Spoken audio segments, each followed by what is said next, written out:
कर दो sir, zoom हो सकते हैं, और कर दो, कोई दिक्कत नहीं है। और कर दो सर। बस बस बस बस। हेलो हेलो हेलो हेलो बेटा, क्या हाल चाल? क्या हाल चाल बेटा? गुड इवनिंग सभी को बेटा, सभी को नमस्कार, सभी को नमस्कार। क्या बेटा आप लोगों को मेरी आवाज आ रही है? क्या आप लोगों को स्क्रीन दिखाई दे रही है बेटा? गुड इवनिंग बेटा जी, गुड इवनिंग, गुड इवनिंग। सभी को नमस्कार। जल्दी से मुझे बता दीजिए बेटा, क्या आप लोगों को मेरी आवाज क्लियर आ रही है?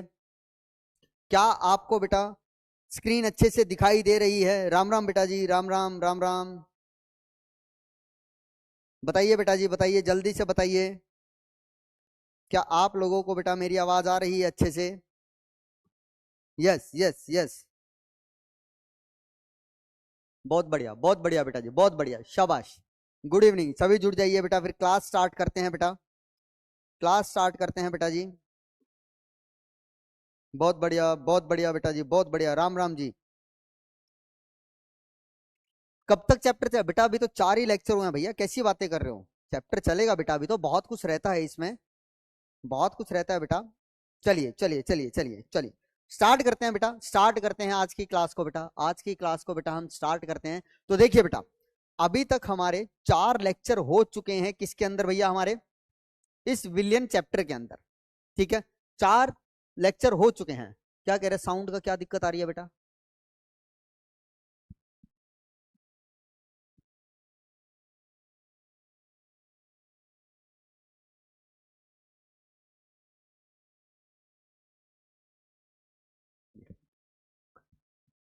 आगे, हेलो हेलो हेलो। बेटा आवाज आ रही है ना आपको? चलिए चलिए, स्टार्ट करते हैं बेटा, स्टार्ट करते हैं। तो देखिए, पहले मैं थोड़ा सा आपको बता देता हूं कि हमने पिछले वाले लेक्चर में किया क्या था। ठीक है, तो पिछले वाले लेक्चर के अंदर भैया हमने पढ़ा था हेनरी का नियम।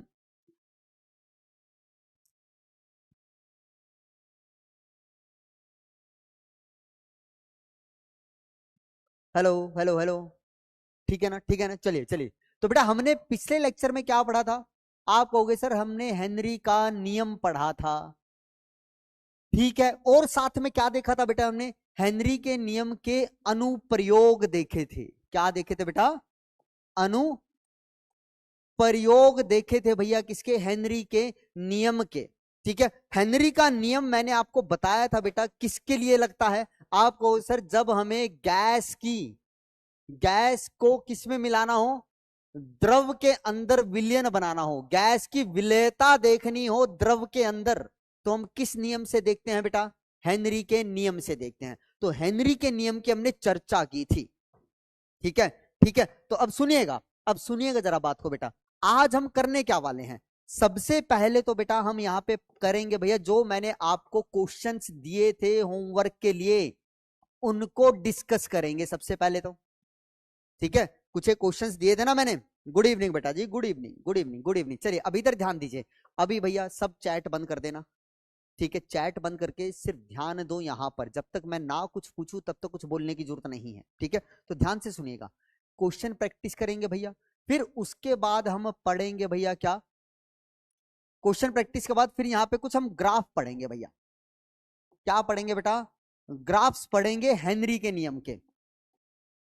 हेनरी के नियम के क्या पढ़ेंगे बेटा? हेनरी के नियम के ग्राफ पढ़ेंगे सर। ठीक है, फिर मैं आप लोगों को यहां पे एक चीज और बताऊंगा। वो क्या होगी सर? कि हेनरी के नियम की कमियां क्या क्या हैं। हेनरी के नियम की कमियों के बारे में पढ़ेंगे कि सर उसकी क्या क्या खामियां थी, ड्रॉबैक्स क्या थी। और फिर यहां पे हम स्टार्ट करेंगे बेटा हमारा अगला कार्य, द्रव में द्रव का विलयन। द्रव में द्रव का विलयन, हम इसकी चर्चा करेंगे भैया। ठीक है, अब सबसे पहले भैया बहुत ध्यान से सुनिएगा। सर वॉल्यूम तेज करिए बेटा, आप अपने फोन की करिए बेटा। क्या आपको बेटा सभी को मेरी आवाज स्लो आ रही है क्या? क्या बेटा सभी को आवाज मेरी स्लो आ रही है क्या? जल्दी बताइए बेटा, क्या आवाज बहुत स्लो आ रही है आपको? अगर आप लोगों को आवाज स्लो आ रही है तो बेटा जल्दी से बता दीजिए। क्लियर है ना? साउंड तेज कर दीजिए। नहीं बेटा सबको आ रही है भैया, सही तो आ रही है। ये कैसे कर सकते हो भैया? एक मिनट मैं बुला लेता हूँ, अगर ऐसी बात है तो। भैया ज्यादातर बच्चों को तो सही आ रही है आवाज, तो आप लोगों को क्या दिक्कत हो रही है भैया? हेलो सर, एक बार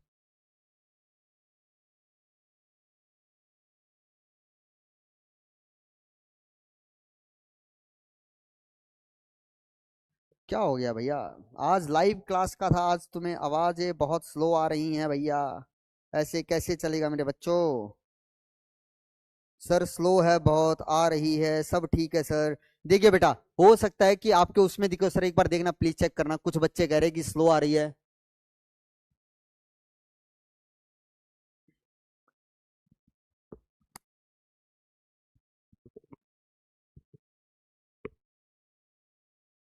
बोला, चलो फिर कुछ बच्चे, हाँ वो वही कर रहा हूँ, वही कर देता हूँ। बेटा आप लोग जरा सा एक बार अपने सिस्टम की साउंड चेक कर लीजिए, सिस्टम की साउंड चेक कर लीजिए, क्योंकि यहां से आवाज एकदम फुल है, यहां से आवाज एकदम फुल है बेटा, आ रही है ना, आ रही है ना, एकदम सही, एकदम सही बेटा। तो जिनको स्लो आ रही है बेटा, वो प्लीज अपना एक बार चेक कर लीजिए सिस्टम। चलिए हम आगे बढ़ते हैं भैया। तो बेटा आज की घटनाएं ये घटेंगी हमारे पास, ठीक है। अब उससे पहले, क्वेश्चन स्टार्ट करने से पहले एक बात सुनिए, आप में से कुछ बच्चे परेशान है कि सर न्यूमेरिकल नहीं हो रहे हैं। तो बेटा एक रात में आपको न्यूमेरिकल नहीं आएंगे, आपको भैया परिश्रम करना पड़ेगा, बार बार करना पड़ेगा। आज आपको एक किताब बता रहा हूं भैया, वो किताब ले लो, ठीक है। उसका नाम है बेटा, हिंदी मीडियम के लिए है वो, यूनिवर्सल एरर लेस के नाम से एक किताब आती है। कौन सी भैया? मैं लिख देता हूं, लिख देता हूं भैया। कौन सी किताब है भैया? एक यूनिवर्सल एरर लेस के नाम से आती है भैया, हिंदी मीडियम की केमिस्ट्री की। इसको लीजिए आप, और आपको करना क्या है बेटा, जो चीज मैं पढ़ा दूं, इसमें थ्योरी भी है, इसमें क्वेश्चंस भी हैं, सॉल्व्ड एग्जांपल्स भी हैं और अनसॉल्व्ड एग्जांपल्स भी हैं। तो आपको पहले क्या करना है बेटा, जो मैं पढ़ाता हूं क्लास में उसको पढ़ो, फिर उसके सॉल्व्ड एग्जांपल्स तुम्हें करने हैं पहले सबसे इसके। जब तुम सॉल्व्ड एग्जांपल करोगे ना बेटा, तो तुम्हें एक आइडिया लगेगा कि भैया किस तरीके से हमें चीजों को करना है, ठीक है, किस तरीके से चीजों को करना है, क्योंकि उसका सॉल्यूशन तुम्हारे पास होगा। और मैं फिर कह रहा हूं बेटा, मेहनत लगेगी भैया, अगर चीजें नहीं आ रही है तो उस पर मेहनत करो, ठीक है। मेहनत से ही सब चीजें कर पाओगे। अगर तुम्हें लगता है कि भैया टीचर ने बताया और हमें आ गया, ऐसा कभी नहीं होगा। मेहनत लगेगी भैया, मेहनत लगी। चलना भी तुम एक दिन में नहीं सीखे थे, चलने में भी तुम्हें समय लगा था, फिर भागना एक दिन में नहीं आया था, ठीक है। तो भैया ये किताब लीजिए, इसके आपको सोल्ड एग्जाम्पल्स करने हैं। सोल्ड एग्जाम्पल्स के बाद बेटा इसके अंदर कुछ क्या होंगे, अनसोल्ड एग्जाम्पल होंगे तुम्हारे पास, अनसोल्ड क्वेश्चंस होंगे, वो करो बेटा। फिर तुम क्लास के क्वेश्चंस करोगे बेटा, उसके बाद तुम किसके ऊपर जाओगे भैया, डीपीपी पर जाओगे। उसके बाद किस पर जाओगे बेटा तुम, डीपीपी पर जाओगे, ठीक है। ये करो भैया, इसके बाद कहीं से क्वेश्चंस करो, तुम्हें कोई दिक्कत नहीं है, ठीक है। चलो चलो स्टार्ट करते हैं भैया आज की क्लास को। और आज का ये है भैया क्वेश्चन जो मैंने आपको पिछली क्लास में दिया था, ठीक है। तो जल्दी से मुझे इसका आंसर बता दीजिए, क्या आएगा बेटा, जल्दी से इसका आंसर बता दीजिए बेटा मुझे, इसका आंसर बताइए बेटा क्या आएगा। यहाँ पे एक दिक्कत है बस, ये है ग्राम पर लीटर, ऐसे लिख लेना, L-1 था ना, ग्राम पर लीटर है। जल्दी बताइए बेटा इसका क्या आंसर आएगा, फिर मैं सॉल्व करता हूं, सॉल्व करता हूं। सी, चलिए बेटा एक जवाब आ गया, सी, सी आ गया भैया, सी आ गया बेटा। प्राइस मुझे नहीं पता बेटा उस किताब का कितना होगा, 200-250 की आएगी बेटा ज्यादा से ज्यादा, मुझे इतना ही पता है, ठीक है। एक बार पता कर लीजिएगा, सी सी सी, चलो जी ठीक है, ठीक है। देखो क्या कहता है भैया, क्वेश्चन को पढ़ रहा हूं। 300 केल्विन तथा 500 टोर के आंशिक दाब पर, तो ये 500 टोर क्या दे दिया बेटा, में आंशिक दाब दे दिया है। दाब पर जल में N2 की विलेयता कितनी है बेटा, 0.01 ग्राम पर लीटर। ये क्या दे दी बेटा, सोल्यूबिलिटी दे दी है हमें, एस का मान दे दिया है, विलेयता मतलब एस का मान है। तो 750 टोर के आंशिक दाब पर विलेयता बताओ, ठीक है। भैया तुम्हें तापमान कितना दिया बेटा, जो चीज दी गई है पहले वो लिखो, 300 केल्विन दिया सर, ठीक है। आंशिक दाब कितना है बेटा, सबसे पहले तुम्हारा, आप कहोगे सर 500 टोर है, कितना है बेटा, 500 टोर है सर, और 500 टोर के आंशिक दाब पे जो तुम्हें विलेयता दी गई है उसको S1 बोल दो, वो कितनी है बेटा? आप कहोगे सर 0.01 ग्राम पर लीटर।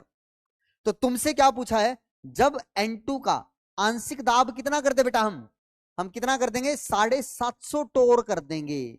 कितना कर देंगे, 750 टोर कर देंगे। तो बताओ विलेयता का मान क्या होगा, विलेयता का मान क्या होगा? अब सुनना एक बात को भैया, अब एक बात को जरा गौर से सुनिएगा।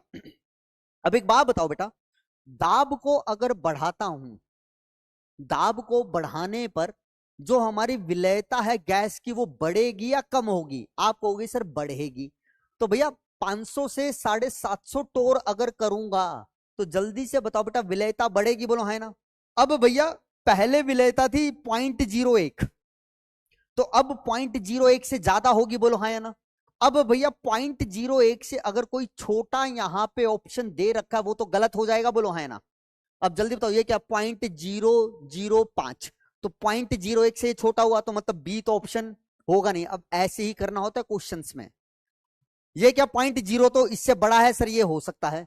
ये भी इससे बड़ा है सर, 0.015 है, ये 0.01 है, इससे बड़ा हो गया सर, ये भी हो सकता है। अगला क्या है 0.0075, तो ये भी क्या हो गया, गलत हो गया। अब इतना अनुमान आपको लग गया है, अब इतना अनुमान आपको लग गया है कि आंसर क्या होगा, ए और सी में से होगा।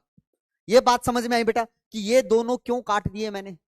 क्योंकि भैया दाब बढ़ेगा तो विलेयता का मान बढ़ेगा। तो पहले विलेयता थी 0.01, तो अब उससे अधिक आएगी, उससे क्या आएगी, अधिक आएगी। ठीक है, तो अब सूत्र लगाओ भैया। हेनरी के नियम के अनुसार जो विलेयता होती है वो किसके बराबर होती है? तुम कहोगे सर KH इंटू में आंशिक दाब गैस का, आंशिक दाब गैस का। अब एक बात बताओ, गैस कौन सी है, N2। N2 गैस का 300 केल्विन तापमान पे KH का मान होगा कुछ ना कुछ। अब तापमान मैं नहीं बदल रहा हूं, ना मैंने गैस बदली है, तो जब तक तापमान 300 केल्विन रहेगा और उस पे N2 गैस रहेगी, KH का मान क्या रहेगा भैया, नियत रहेगा, फिक्स रहेगा। तो इसको मैं ऐसे लिख दूं S1 KH1 P1। अब मान लो S2 किसके बराबर होगा, आप कहोगे सर KH, और ये क्या होगा बेटा, P2। ठीक है, अब भैया दोनों को भाग दो तो देखो KH से KH कटेगा क्योंकि N2 के लिए है। अब बोलो S1 का मान 0.01, S2 मुझे निकालना है, P1 का मान भी दिया हुआ है, P2 का मान भी दिया हुआ है। तो कितना हो जाएगा भैया, ये जल्दी बोलो, 2/3। तो S2 कितना आ गया बेटा, S2 आ जाएगा तुम्हारा कितना, point point point point point 03/2। इसको सॉल्व कर तो कितना आएगा, 0.0015। एकदम सही जवाब दे रहे हो भैया, सी आएगा। एकदम सही जवाब दे रहे हो बेटा, सी आएगा। क्या ये बात को समझ में आई भैया? देखो इन्हीं दोनों में से तो था, तो वो तो अब हमने क्या कर लिया, कैलकुलेट। क्या पता तुम्हें भैया जब जेई मेन में ऐसा सवाल आए ना, वो 3 ऑप्शन तो ऐसे दे दे जो इससे छोटे हों और एक ही ऑप्शन इससे बड़ा, तो कैलकुलेट करने की भी जरूरत नहीं है वहां पे। तो अगर तुम ऑप्शन से जाओगे तब भी लग जाएगा। ठीक है, क्या ये बात सबको समझ में आई बेटा? चलें आगे, चलो चलो आगे बढ़ते हैं। इस वाले सवाल को देखिए बेटा, इस वाले सवाल को जल्दी से बताइए, मैं आपके चेक कर लेता हूं कि भैया बेटा पोल नहीं होगा इसके अंदर, इसके अंदर पोल वाला सिस्टम नहीं है। ठीक है, इस ब्लैक बोर्ड में वो पोल वाला सिस्टम नहीं है बेटा। ठीक है, ठीक है बेटा जी, वरना मैं पोल कराता बेटा, पोल कराता, जरूर कराता, लेकिन इस बोर्ड में वो भी सुविधा नहीं है। चलिए अगला सवाल देखिए बेटा। अगला सवाल क्या कहता है, यदि भूमिगत जल, सुनना जरा बात को, भूमिगत जल में 2 मिलीग्राम पर लीटर की सांद्रता पर H2S उपस्थित है। भूमिगत जल के अंदर H2S गैस की सांद्रता बता दिया बेटा कि मतलब 2 मिलीग्राम पर लीटर। ठीक है, तो 20 डिग्री सेल्सियस पर भूमिगत जल वाले एक बंद टैंक के ऊपरी तल में H2S का दाब ज्ञात कीजिए। भैया तुम्हें क्या कहा, तुम्हें भूमिगत जल दिया गया, उस भूमिगत जल के अंदर H2S गैस की सांद्रता बता दी। कितनी सांद्रता बताई सर, तुम्हें बताएगी 2 मिलीग्राम पर लीटर। इसको ऐसे लिख देता हूं भैया, C का मतलब कंसंट्रेशन, ये सांद्रता है H2S की। ठीक है, अब तुमने क्या किया बेटा, भूमिगत जल को एक कंटेनर में लिया, ठीक है, और उसके अंदर बंद कर दिया। अब तुमसे पूछा जा रहा है कि भैया जो उस कंटेनर के अंदर, उस टैंकर के अंदर मैंने भूमिगत जल लिया है, उसके ऊपर H2S गैस का आंशिक दाब कितना होगा ये बताओ। ठीक है, तो आंशिक दाब निकालना है H2S का, और H2S गैस के लिए 20 डिग्री सेल्सियस पर हमें क्या बता दे बेटा, हेनरी नियतांक का मान बताइए। 10 की घात 3 है बेटा, 103 नहीं था। अब देखो भैया, मैंने बताया था हेनरी नियतांक की तुम्हें इकाई देखनी है, क्या दे रखी है, बार, सीधा सीधा बार। बार माइनस में नहीं लिखा हुआ है, बार की पावर -1 नहीं है। तो भैया जैसे ही तुमने ये देखा तो तुम्हारे दिमाग में ये आ गया कि सर हमें यहाँ पे जो फॉर्मूला लगाना है वो कौन सा लगाना है, पी गैस बराबर है के एच एक्स गैस का। ये सूत्र लगेगा, बोलो है ना भैया। ठीक है, ठीक है सर, ये पता चल गया। अब देखो के एच का मान मुझे पता है, पी गैस का मान निकालना है, कहीं से बस मुझे इस मोल प्रभाज का ही तो मान निकालना है, और मोल प्रभाज का मान निकालने के लिए मुझे ये चीज दे दी गई है।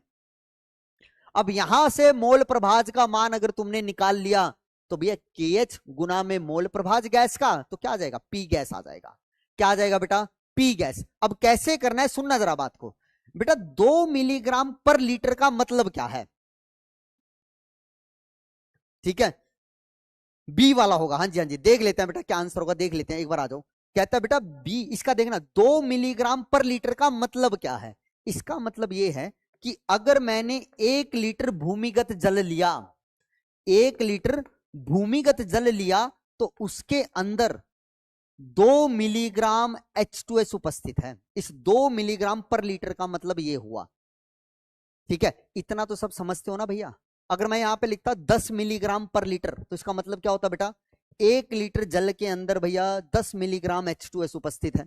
अगर मैं लिखता यहाँ पे 5 मिलीग्राम पर लीटर, तो इसका मतलब 1 लीटर जल के अंदर भैया 5 मिलीग्राम H2S है। अब देखो इस मिलीग्राम को ग्राम में बदलना है, तो भैया मिलीग्राम को ग्राम में बदलने के लिए मैं क्या करूं, इसको 10 की शक्ति -3 से गुना कर देता हूं, तो ये बन गया ग्राम H2S।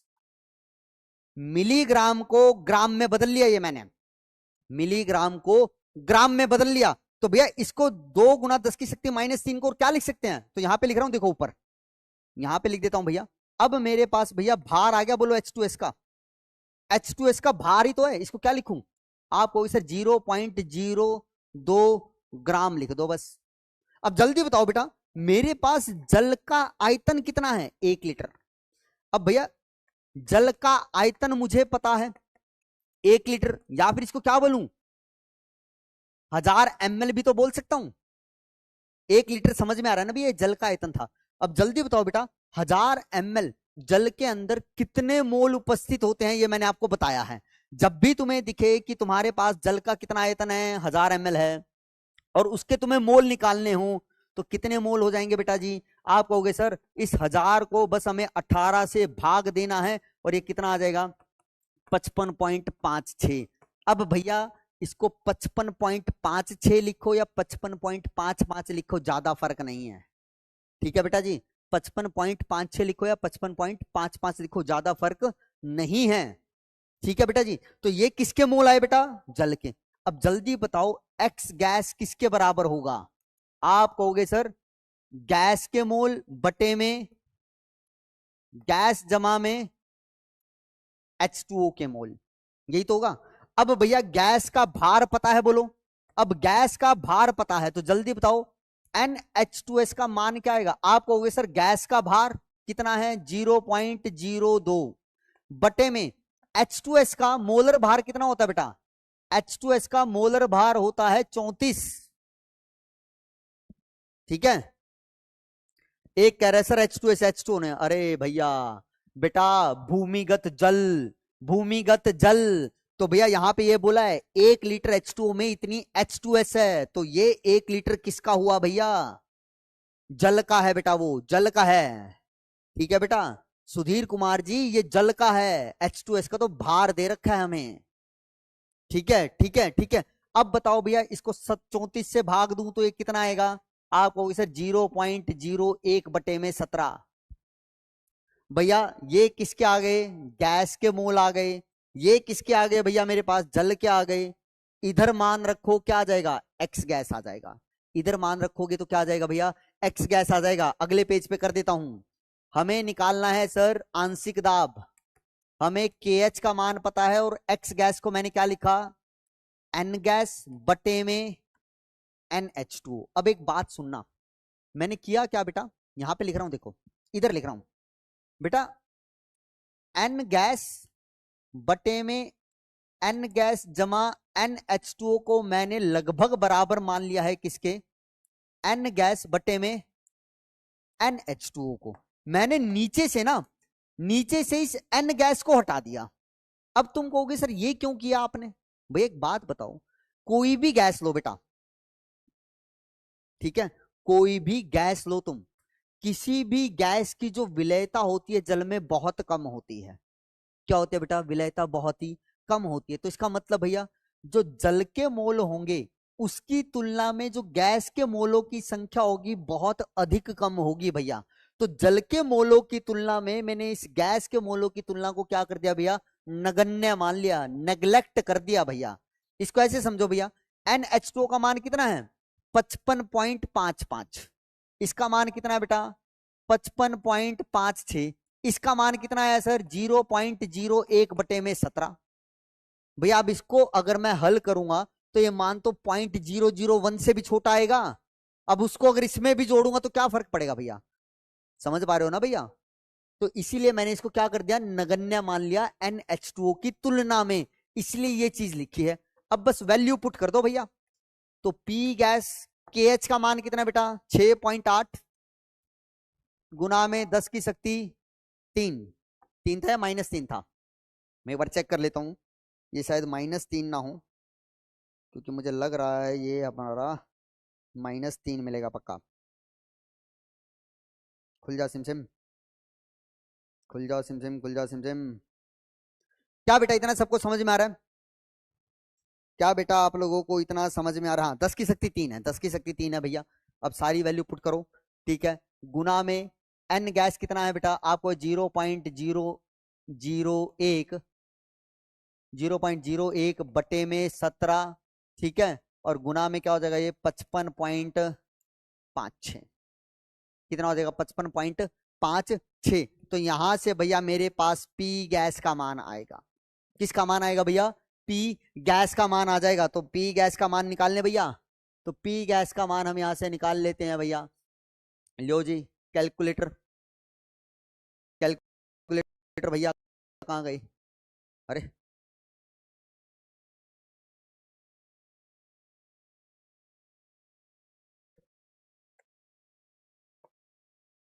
हैंग हो गया क्या, आ गया कैलकुलेटर आया। तो देखो भैया, अब ये मत कहना सर आप कैलकुलेटर निकाले, तो भैया कैलकुलेशन तो तुम्हें आनी चाहिए, कैलकुलेशन तो तुम्हें करनी है। तो करो भैया, कितना आएगा ये हमारे पास, कितना आएगा ये जल्दी बोलो। तो देखो ये 10 की शक्ति -3 बनेगा, तो ये तो कट ही जाएगा भैया यहाँ से, ठीक है। तो सीधा सीधा करते हैं, 6.8 भाग में कितना होगा भैया, कहाँ गया भाग का भैया, कहाँ गया भाग का इसका, हाँ अरे परसेंटेज है भैया, ये क्या हो रहा है भैया, 6.8, ठीक है, भाग में 17 कितना आया 0.4, 0.4, फिर ये भी अगर मैं भाग करूंगा 55.56 कितना आएगा 0.0071, कितना आएगा बेटा ये 0.0071, ठीक है। 7 2 लगा लूं इसको, देखो 0.00719 है ना, तो इसको 2 मान लिया बस, ठीक है। ये किस में आया बेटा, बार में आया है, किस में आया बेटा, ये बार में आया है। तो भैया ये आ गया मेरा क्या, आंशिक दाब, क्या आ गया आंशिक दाब। लेकिन अगर तुम ऑप्शन देखोगे, लेकिन तुम अगर ऑप्शन देखोगे तो ऑप्शन में तुम्हें जो इकाई दी गई है वो पास्कल में दी है। पास्कल भी क्या है बेटा हमारे पास, पास्कल भी क्या है बेटा हमारे पास, एक इकाई होती है दाब की। अब तुम्हें यहां पे संबंध पता होना चाहिए कि सर जो एक बार होता है ना वो 10 की शक्ति 5 पास्कल के बराबर होता है। एक बार किसके बराबर होता है बेटा, 10 की शक्ति 5 पास्कल के बराबर होता है। तो सर ये इतने बार है, तो इसको गुना में 10 की शक्ति 5 कर दूंगा तो पास्कल में बदल जाएगा। तो कितना होगा 0.0072 गुना में 10 की शक्ति 5। इसको और क्या लिख सकते हैं सर, इसको मैं लिख सकता हूं सर 72 भाग में 4 जीरो लगा दूं नीचे, ऊपर कितनी है सर 5 जीरो है सर। तो देखो 4 जीरो से 4 जीरो गई तो कितना बचा 720 पास्कल, कितना बचा 720 पास्कल। तो इसका सही जवाब क्या होगा बेटा, ए होगा। ठीक है, ये याद रखने वाली बात है भैया, ये याद रखने वाली बात है बेटा। क्या ये बात सभी को समझ में आ गई बेटा? क्या ये बात सबको समझ में आ गई है? तो जल्दी से थम्स अप कर दीजिए, फिर आगे बढ़ते हैं। जल्दी से थम्स अप कर दो मेरे बच्चे, फिर आगे बढ़ते हैं भैया, अगर ये बात आप लोगों को समझ में आ गई है तो। बेटा कोशिश करो ना, देखो 720 पास्कल, ठीक है, ठीक है, ठीक है, चलो चलो आगे देखो, आगे देखो। अब ये वाला सवाल भी बड़ा सही है भैया, बड़ा अच्छा कॉन्सेप्ट तुम्हें बताने वाला हूं, यहाँ पे सुनना बात को। देखो मैंने कोशिश यही की है कि बेटा आप लोगों को चीजों को मैं वो दिखा सकूं जैसा आता है, ठीक है। अब सुनना बात को, कहते हैं जलीय माध्यम में, जलीय माध्यम में गैस के विलायन, विलायन के लिए या विलयन के लिए हेनरी नियम स्थिरांक कितना है बेटा? इतना। जो जो दे रखा है वो लिख लेते हैं। KH का मान कितना दिया हुआ है सर? 3 × 10⁻² ATM, ठीक है। गैस के किस आंशिक दाब पर जलीय विलयन में गैस की मोललता, गैस की मोललता कितनी दे दी बेटा? 5/9 मोलल दे दिया भैया, 5/9 मोलल। तुम्हें निकालना क्या है? गैस का आंशिक दाब निकालना है, गैस का आंशिक दाब। KH की तुमने इकाई देखी और तुमने ये फटाक से पता लगा लिया कि सर यहाँ पे जो सूत्र है वो कौन सा लगेगा? P गैस बराबर है KH और X गैस, मतलब काई गैस बोलते हैं इसे, मोल प्रभाज गैस का सर। अब भैया देखो तुम्हें KH का मान दे रखा है, किसी तरीके से ये चीज निकाल लो तो तुम्हारे पास क्या आ जाएगा? आंशिक दाब आ जाएगा। और ये चीज निकालने के लिए तुम्हें क्या दे रखा है बेटा? 5/9 मोलल, ये मोललता दे रखी है तुम्हें, यहां से तुम्हें ये निकालना है। अब जल्दी से बताओ भैया, अब जल्दी से मुझे बताना, क्या कह रहे हो भैया? स्लाइड नहीं आ रही है बेटा? क्या स्लाइड नहीं आ रही है? क्या बातें चल रही हैं भैया?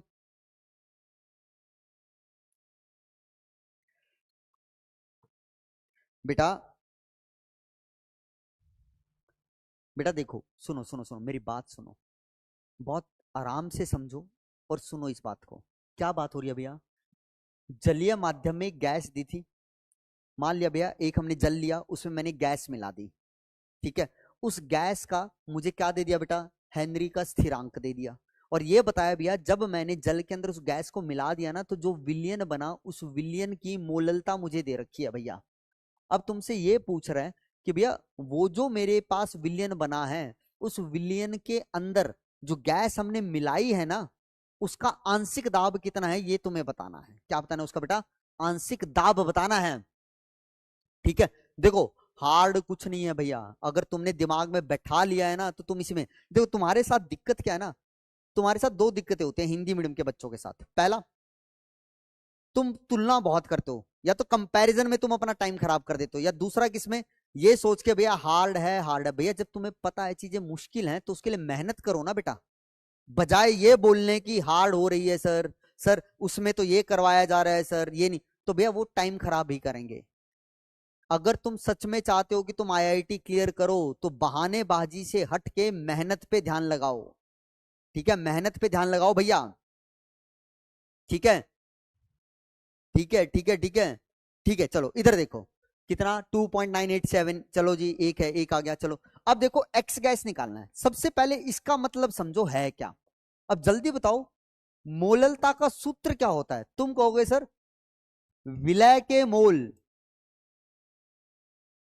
विलय के मोल बटे में क्या होगा सर? विलायक का भार। यही तो सूत्र होता है भैया मोललता निकालने का। विलायक का भार किसमें सर?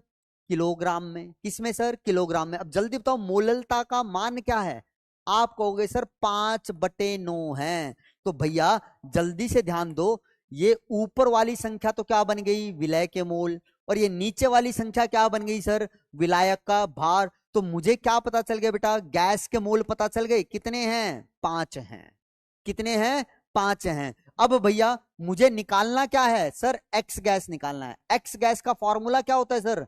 एन गैस बटे में एन गैस जमा में NH2O, सर ये होता है। सर एन गैस का मान तो हमने निकाल लिया, अब निकालना क्या है सर? NH2O। NH2O निकालने के लिए देखो विलायक का भार मुझे पता है, तो आप जल्दी से बताओ बेटा H2O का यहाँ भार कितना हो गया, 9 किलोग्राम। अब जल्दी से बोलना भैया, क्या ये बात सबको समझ में आई? ये 9 मैंने इसको भार क्यों मान लिया भैया? बस मैंने इसको मोललता के सूत्र से तुलना कर ली। ऊपर लिखते हैं विलय के मोल, नीचे लिखते हैं विलायक का भार। तो ऊपर वाला 5 तो क्या बन गया, विलय के मोल। नीचे वाला 9 क्या बन गया, विलायक का भार। क्या बन गया बेटा, विलायक का भार बन चुका है। तो WH2O 9 किलोग्राम। अब भैया भार मुझे पता है, इस भार से क्या मैं जल के मोलों की संख्या नहीं निकाल सकता? आप कहोगे सर निकाल सकते हो।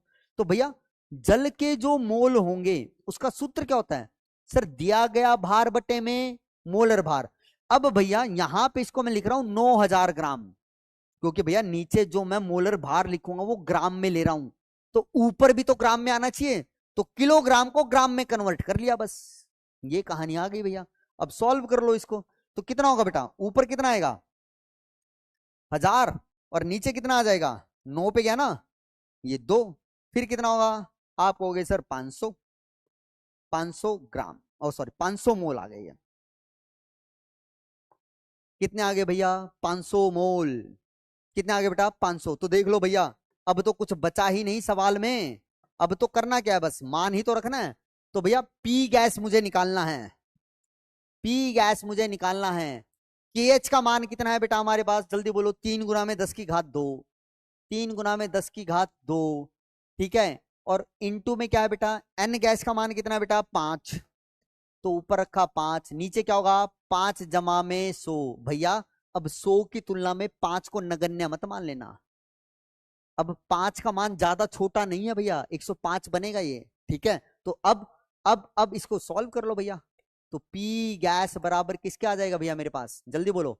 तो ऊपर कितना होगा बेटा, 15 गुना में 10 की घात 2 बटे में 105। अब इसको सॉल्व कर लेना भैया, ये आंसर देगा तुम्हें। इसको तो सॉल्व कर ही सकते हो ना बेटा, इसको तो सॉल्व कर ही लोगे ना, बोलो हाँ जी। कह रहे 18 ग्राम कैसे पता चला मेरे बच्चे, 18 ग्राम जल का मोलर भार होता है भैया, ये जल का मोलर भार है। जल के मोल कैसे निकालते हैं, दिया गया भार बटे में जल का मोलर भार। 18 ग्राम जल का मोलर भार है, ठीक है। हाँ 505 होगा, हाँ जी एकदम सही बेटा, ये गड़बड़ कर रहा हूं। हाँ जी हाँ जी हाँ जी बेटा जी, एकदम सही, ये जल्दबाजी में हो गया। 505 होगा, एकदम सही बेटा, 505 होगा बेटा, एकदम सही बेटा, ठीक है। और बोलो बेटा, देखो डाउट मैं इसलिए नहीं ले पा रहा हूं बेटा, मैंने बताया ना इसके ऊपर वो सॉफ्टवेयर इंस्टॉल नहीं है बोर्ड पे, आप मुझे कमेंट्स में ही बता दीजिए जरा, ठीक है। 505 होगा, हाँ जी हाँ जी 505 होगा बेटा, 505 होगा, जल्दी बताइए। कर लोगे ना अब तो इसको सॉल्व भैया? ऊपर वाले को 1500 लिख दो भैया, इसको 505 लिख दो, ठीक है। तो यहाँ पे कर देता हूँ 1500 भाग में 505, कितना आया 2.97। तो 2.9 को मैं लगभग कितना बोल दूं, 3 ATM। बच्चे सही जवाब दे चुके हैं बेटा, बच्चे सही जवाब दे चुके हैं, ठीक है ठीक है ठीक है। तो भैया कह रहा है कि 9000, अरे क्या बोला एक बच्चे ने, क्या बोला एक बच्चे ने, एक मिनट एक मिनट,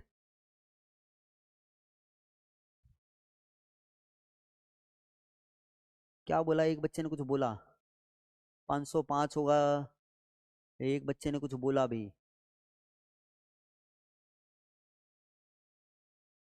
एक कह रहा है 9000 से कैसे होगा भैया, ये समझ में आ गया ना बेटा, 9000 कैसे लिख दिया मैंने, क्योंकि भैया नीचे भी भार ग्राम में था, ऊपर भी क्या है बेटा, ग्राम में है। ऊपर भी ग्राम में लेना पड़ेगा ना, तो किलोग्राम को ग्राम में बदल लिया है मैंने। भैया इन सवालों को देखना, मैं फिर बोलता हूँ, तुम्हें मेथड पता होना चाहिए, फिर तो मैथ्स होता है, मैथ्स के बच्चों को ज्यादा दिक्कत नहीं आनी चाहिए बेटा, ठीक है। मैथ्स मतलब मैथ्स तो तुम्हें समझाने की जरूरत भी नहीं पड़नी चाहिए, ठीक है ठीक है ठीक है। देखो मैं फिर बोल रहा हूँ भैया, जिन्होंने पिछला लेक्चर नहीं देखा है तो ये सवाल समझ में नहीं आएंगे, ठीक है। जिन्होंने पिछला लेक्चर नहीं देखा बेटा, तो ये सवाल तुम्हें समझ में नहीं आएंगे बिल्कुल भी, तो ये थोड़ा सा कर लीजिए प्लीज, ठीक है। चलो चलो आगे बढ़ते हैं भैया। अब मैं तुम्हें यहाँ पे थोड़े से ग्राफ बताने वाला हूँ, ये ग्राफ समझना। देखो एटलीस्ट ये तो समझो, न्यूमेरिकल तुम्हें समझ में, तो न्यूमेरिकल पे धीरे धीरे काम करना स्टार्ट करो, लेकिन जो मैं थ्योरी बता रहा हूँ, जो ग्राफ बता रहा हूँ, उनको बहुत दिमाग से अच्छे से रखो दिमाग में, ठीक है। अब एक ग्राफ बताता हूँ भैया, देखना, सुनना बात को। ग्राफ की बात कर रहा हूं मैं। भैया तुमने एक चीज पढ़ी अभी अभी यहाँ पे, जो पी गैस होता है वो किसके बराबर होता है? के एच एक्स गैस के बराबर होता है। के एच एक्स गैस के बराबर होता है। इसको बोल दिया वाई, इसको बोल दिया एम एक्स। ठीक है, मैथ्स के हो भैया, ज्यादा बोलने की जरूरत नहीं है सर, ये तो एक स्ट्रेट लाइन समीकरण है। क्या है बेटा? ये एक, आप कहोगे सर स्ट्रेट लाइन की इक्वेशन है हमारे पास सर। तो इसका मतलब क्या हुआ? इसका मतलब ये हुआ सर कि अगर हम ग्राफ बनाते हैं, अगर हम ग्राफ बनाते हैं किसके बीच में सर? किसके बीच में सर? हम बनाएंगे सर, वाई अक्ष पे रखो पी गैस और एक्स अक्ष पे रखो सर एक्स गैस को। स्ट्रेट लाइन है सर, कोई इंटरसेप्ट नहीं है, तो ये ग्राफ कैसा आएगा सर? इस तरीके का आएगा। कैसा आएगा सर? इस तरीके का आएगा। इसका मतलब क्या है सर? अगर मैं आंशिक दाब बढ़ाऊंगा तो भैया विलियन में गैस का मोल प्रभाज भी क्या होगा? बढ़ेगा। ठीक है, ये तो मैंने बताया था ना भैया, उसने यही तो बोला था हेनरी ने कि आंशिक दाब के समानुपाती होता है भैया गैस के मोल प्रभाज विलियन के अंदर। ठीक है, तो ये वाला ग्राफ समझ में है? स्ट्रेट लाइन क्यों बना है मेरे पास, एकदम सीधी उसमें क्यों आया है? करवाया? अच्छा फिजिक्स में करवाया, ये पता नहीं भैया। ठीक है, ये मुझे नहीं पता, ये मुझे नहीं पता। ठीक है, अब भैया यहाँ पे कोई इंटरसेप्ट नहीं भैया, ये तो पता है ना, स्लोप ढाल। यहाँ पे स्लोप क्या है? एम। तो यहाँ पे लिख देता हूं, अगर इस ग्राफ के लिए तुमसे ढाल का मान पूछे, स्लोप का मान पूछे, तो स्लोप क्या है बेटा? यहाँ पे के एच है। इंटरसेप्ट का कोई भी मान नहीं है यहाँ पे। ठीक है, इंटरसेप्ट को सी से दिखाते हो ना, तो वो कोई मान नहीं है यहाँ पे। ठीक है, अब यहाँ पे तुम्हें एक बात बतानी है, जो सबसे इंपॉर्टेंट बात है, ये बातें लिखना भैया। क्या बातें लिखना भैया? जो हेनरी का नियम होता है ना बेटा, हेनरी का नियम को हम अधिक दाब पे नहीं लगा सकते।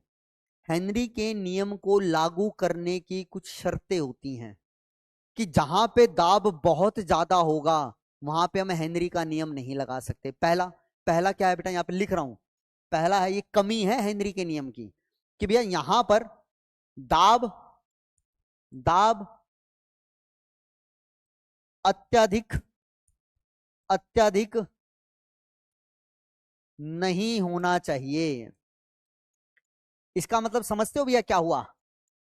इसका मतलब समझे कि भैया अगर तुम्हें मैं ये कहता हूं, भैया मान लो दो गैस के अणु थे, ये दूर दूर थे, मैं चाहता हूं जल के अंदर ये घुल जाएं, तो तुम्हें क्या करना पड़ेगा? इनका पहले द्रव अवस्था में लेके आना पड़ेगा। द्रव अवस्था में लेके आने के लिए इनके अणुओं को पास पास लेके आना है। पास पास लाने के लिए क्या करो? इन पे दाब लगाओगे, बोलो है ना? तो तुम दिमाग में क्या सोचोगे? सर जितना अधिक मैं दाब लगाऊंगा, जितना अधिक मैं दाब लगाऊंगा भैया, गैस क्या होगी? उतना जल्दी द्रवित अवस्था में आएगी और उतना जल्दी जल में या किसी भी द्रव के अंदर घुल जाएगी, बोलो हाँ ना भैया? लेकिन एक बात को समझना भैया, बहुत गौर से समझना, और इधर इधर इधर समझना एक बार भैया। मान लो भैया ये दो क्या हैं? प्रेमी हैं, एक दूसरे से बड़ा प्रेम करते हैं। ठीक है, प्रेम क्या करता है भैया? लोगों को पास पास लेकर आता है, लोगों को पास पास लेकर आ रहा है। भैया ये दूर दूर थे, इनके एक दूसरे के साथ क्या हुआ? नैन मटक्का हुआ। ठीक है, इन दोनों के बीच में क्या हुआ? नैन मटक्का। तो एक दूसरे की तरफ आकर्षित होने लगे। आकर्षित का मतलब प्रेम बढ़ने लगा। जितना अधिक प्रेम होता गया भैया, ये उतना अधिक पास पास आते गए। एक समय आया भैया ये एकदम सट गए। अब भैया कहते हैं ना भैया, अत्यधिक होना किसी भी चीज का हानिकारक होता है। भैया प्रेम था, अब अगर इन्हें कोई कहे कि भैया तुम और प्रेम बढ़ाओ अपने बीच में, मतलब और ज्यादा आकर्षित हो, अब भैया एक दूसरे के अंदर घुस थोड़ी ना जाएंगे भैया, समझ रहे हो ना? एक समय के बाद प्रेम भी कम होने लगता है। एक जगह तक ही प्रेम काम आएगा भैया, अगर उसके बाद प्रेम को बढ़ाओगे तो उनके बीच में प्रतिकर्षण आने लगेगा। इसको या ऐसे समझ लो भैया, दो बेंच, एक बेंच है, इस कोने पे एक बच्चा है, इस कोने पे एक बच्चा है, बीच में कुछ जगह छोड़ी हुई है। मैंने दोनों को कहा कि भैया दोनों एकदम चिपक के बैठ जाओ, मतलब उन पे दबाव लगाया, इसको इधर धकेला, इसको इधर धकेला, दोनों सट के बैठ गए। अगर मैं इन पे अभी भी दबाव लगाऊंगा तो क्या ये और ज्यादा नजदीक बैठेंगे? तो आप कहोगे सर ये नजदीक नहीं बैठ सकते। क्यों? एक दूसरे के साथ सट गए हैं भैया। अब अगर और दबाव लगाओगे तो ये एक दूसरे को कोनी मारने लगेंगे कि भैया अंदर घुसेगा मेरे, दूर हो जा। कोनी मारने का मतलब क्या है भैया? इसका मतलब है भैया अब एक दूसरे को प्रतिकर्षित करने लगे हैं। अगर प्रतिकर्षण बढ़ेगा तो अणु पास पास नहीं, कहां जाएंगे भैया? दूर दूर जाएंगे। कहां जाएंगे? दूर दूर जाएंगे। तो सेम कहानी मैं यहां पे बोल रहा हूं, सेम कहानी मैं यहां पे बोल रहा हूं कि अगर कोई ये सोचे कि सर दाब को बढ़ाते जाओ बढ़ाते जाओ बढ़ाते जाओ बढ़ाते जाओ, तो सर एक्स गैस का मान तो बढ़ता जाएगा, इसका मतलब सर विलेयता तो बढ़ती जाएगी, क्योंकि सर मोल प्रभाज बढ़ रहे हैं विलयन के अंदर। लेकिन ऐसा नहीं है भैया। अगर तुमने बहुत अत्यधिक दाब कर दिया, तो जो गैस के अणु दाब की वजह से पास पास आ रहे थे, तो अब वो क्या होंगे भैया? एक समय के बाद उनके बीच में आकर्षण नहीं, उस दबाव की वजह से प्रतिकर्षण आने लगेगा, और उस प्रतिकर्षण की वजह से उसकी विलयता जो होगी वो कम हो जाएगी। इसीलिए हम क्या बोलते हैं कि वे जो हेनरी का नियम है वो अत्यधिक अधिक दबाव पे नहीं लगा सकते। ठीक है, अत्यधिक दबाव पे नहीं लगा सकते हैं। या फिर जिसको ये समझ में नहीं आ रहा भैया, ये समझ लो, एक्स गैस का अधिकतम मान कितना हो सकता है? जल्दी बताओ, जल्दी बताओ बेटा। प्रणाम बेटा जी, प्रणाम। एक्स गैस का या मोल प्रभाज है जो गैस का, उसका अधिकतम मान कितना हो सकता है बेटा? जल्दी बताइए मुझे, जल्दी बताइए बेटा,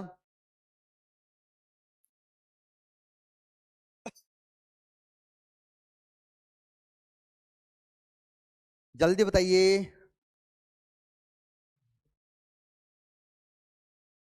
मैं भी आपके कमेंट चेक कर लेता हूं भैया, क्या कुछ कह रहे हो। एक एक एक एकदम सही, एकदम सही बेटा।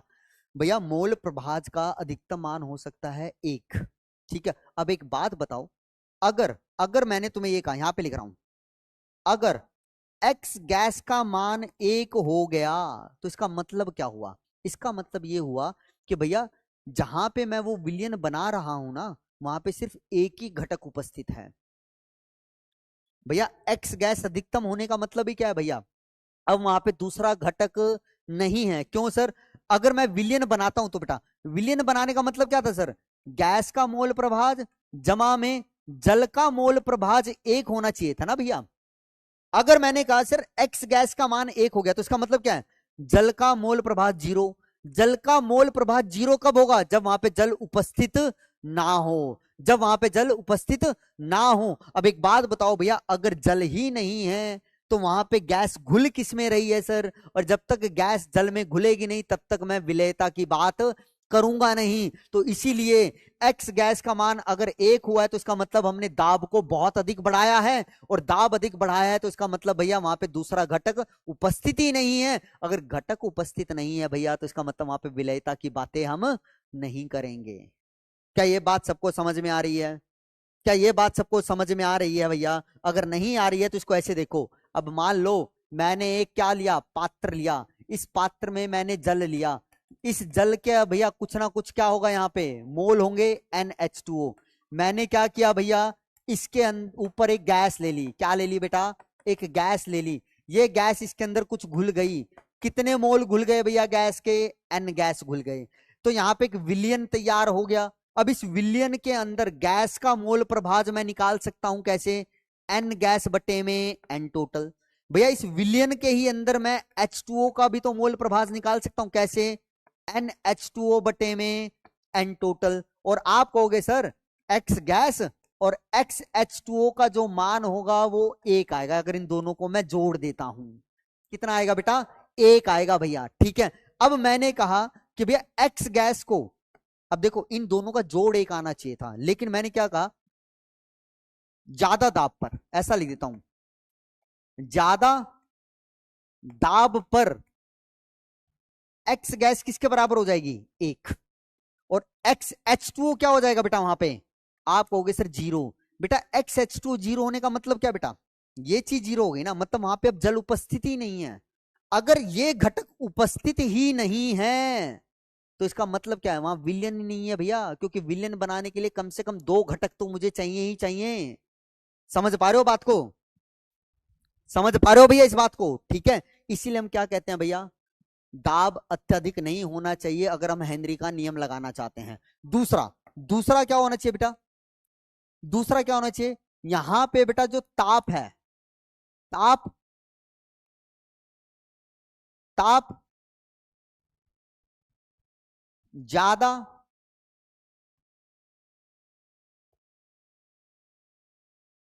कम नहीं होना चाहिए। अब इस बात को समझना भैया, ये मैंने तुम्हें बताया था, जब गैस को हम जल में मिलाते हैं तो क्या बनता है, विलयन बनता है। क्या बनता है, विलयन।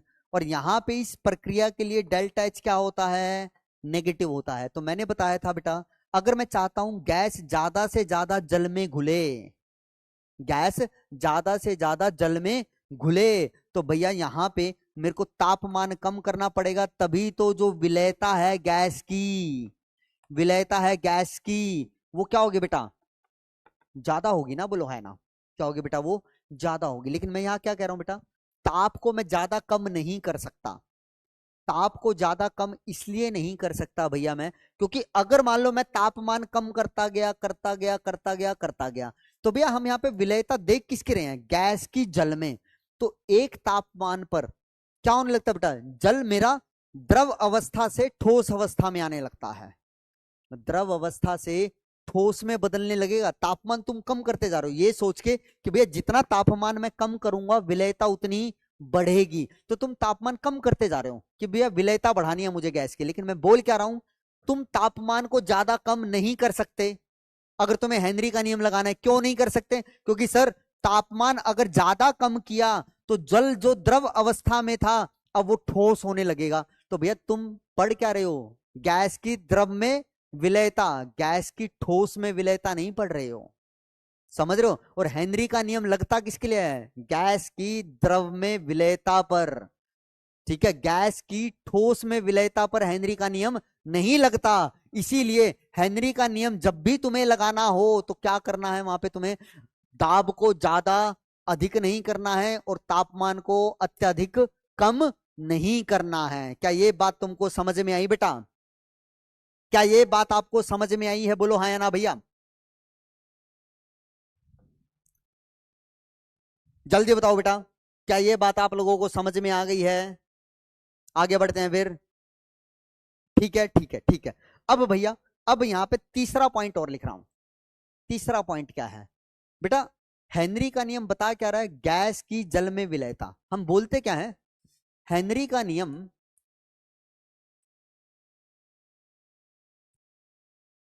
हेनरी का नियम केवल केवल उन गैसों पर लगता है जो द्रव से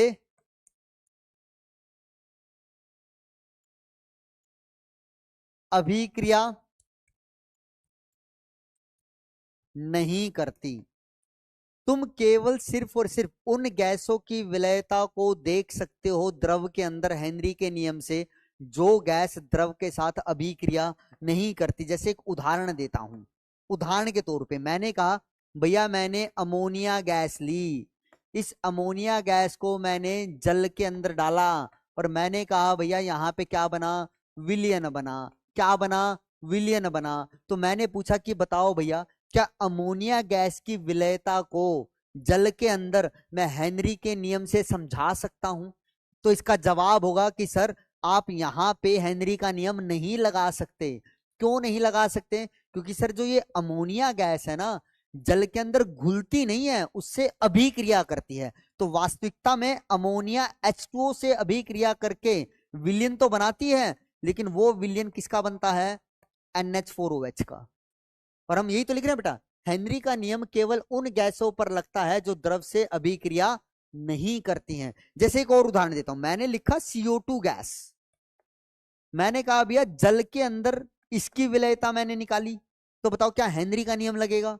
तो यहां पर भी तुम कहोगे कि CO2 पर भी हेनरी का नियम नहीं लगेगा। क्यों? क्योंकि सर ये भी जल से अभिक्रिया करके क्या बनाता है, कार्बोनिक एसिड। इसको बोलते हैं अमोनियम हाइड्रोक्साइड, इसका नाम है अमोनियम हाइड्रोक्साइड। और ये क्या है, ये क्या बेटा, कार्बोनिक एसिड। ये क्या है भैया, कार्बोनिक एसिड।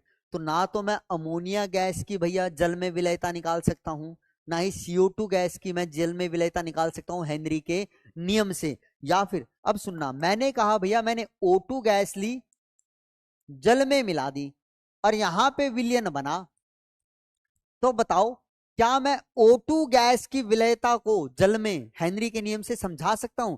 तो अब कहोगे सर यहां पे आप हेनरी का नियम लगा सकते हो, यहां पे हेनरी का नियम नहीं लगेगा सर। क्यों सर? क्योंकि जल में घुलने से पहले भी ये O2 थी, जल में जब घुल जाएगी ना भैया तब भी ये O2 ही रहेगी। यहां पे नहीं कि अमोनिया थी जल में घुलने से पहले, जल के जैसे ही कांटेक्ट में आई, क्या है भैया इसके पास आई, तो क्या बन गया ये NH4OH बन गई। अब अमोनिया का अस्तित्व जल में इस रूप में है। जल से बाहर थी CO2, जल के अंदर गई तो भैया अब CO2 का अस्तित्व यहां खत्म, और CO2 किस रूप में आ गया? H2CO3। लेकिन यहां पे क्या बेटा, जल में घुलने से पहले और जल में घुलने के बाद भी यहां पे क्या रहेगी? ये O2 ही रहेगी भैया, गैस नहीं। बस अब ये जल में आ गई है, इसकी ब्रैकेट में लिख देता हूं H2O, है तो O2 ही ना भैया। ठीक है, तो हम बोलते क्या है भैया, हेनरी का नियम केवल उन गैसों पर लगता है जो द्रव से अभिक्रिया नहीं करती हैं। क्या ये बात आपको समझ में आई बेटा जी? भैया पता कैसे करें? अब देखो ये चीज बताई है, ये तुम्हें पता होनी चाहिए। समय के साथ बेटा ये तुम्हें चीजें याद होती चलेंगी। जैसे अब ये दो चीजें लिख दी मैंने, तो इनको याद कर लो कि अमोनिया करती है सर, CO2 करती है सर। ठीक है, ये समय के साथ तुम्हें याद हो जाएंगी बेटा। जो भी उदाहरण दिए हैं वो उदाहरण याद रखो बस, इससे ज्यादा कुछ नहीं करना है तुम्हें, ये सिर्फ उदाहरण याद रखो। ठीक है, ये बात क्लियर है बेटा जी? आगे चलें, आगे चलें, बोलो हाँ या ना भैया। आगे चलें क्या बेटा जी? चलो चलो आगे बढ़ते हैं। अब एक लास्ट चीज, हेनरी का नियम फिर खत्म हो रहा है भैया। ठीक है, हेनरी का नियम फिर खत्म हो रहा है। अब सुनना बात को,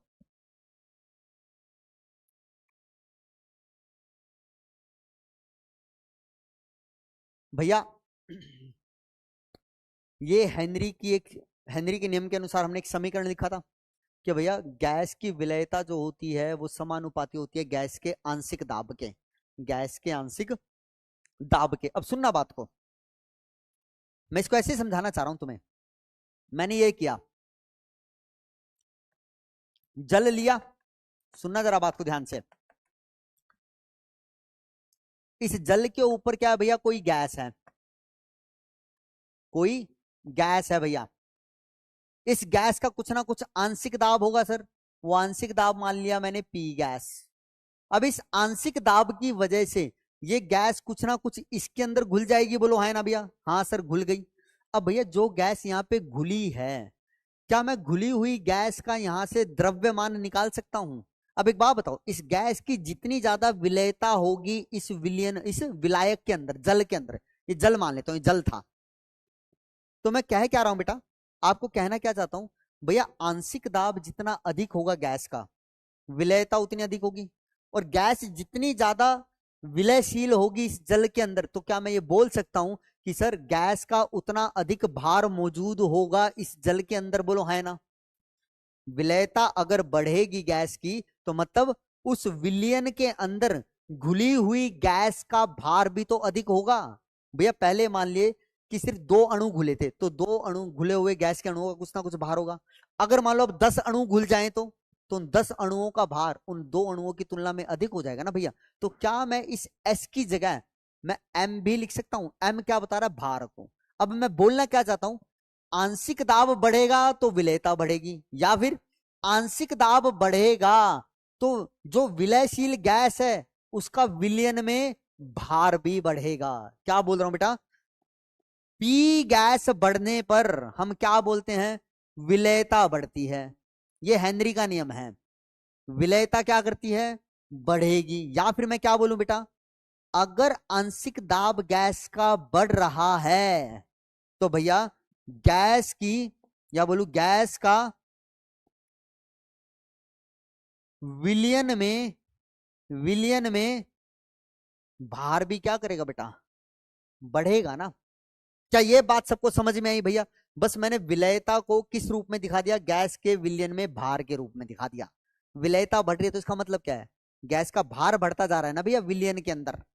समझ पा रहे हो बेटा इस बात को? चलो चलो चलो चलो चलो, ठीक है। अब सुनना, अब सुनना, अब मैं इसको लिख देता हूं, M बराबर है KHP गैस। M बराबर है KHP पी गैस के बराबर लिख दिया भैया मैंने, ठीक है। अब क्या करो, दोनों तरफ लॉग ले लो। क्या किया भैया मैंने, दोनों तरफ क्या ले लिया बेटा, लॉग ले लिया, ठीक है। क्या ले लिया भैया, लॉग ले लिया। तो इसको क्या लिखो बेटा, आप कहोगे सर इसको लिखो लॉग एम, ये क्या बनेगा बेटा, लॉग के एच इंटू पी गैस।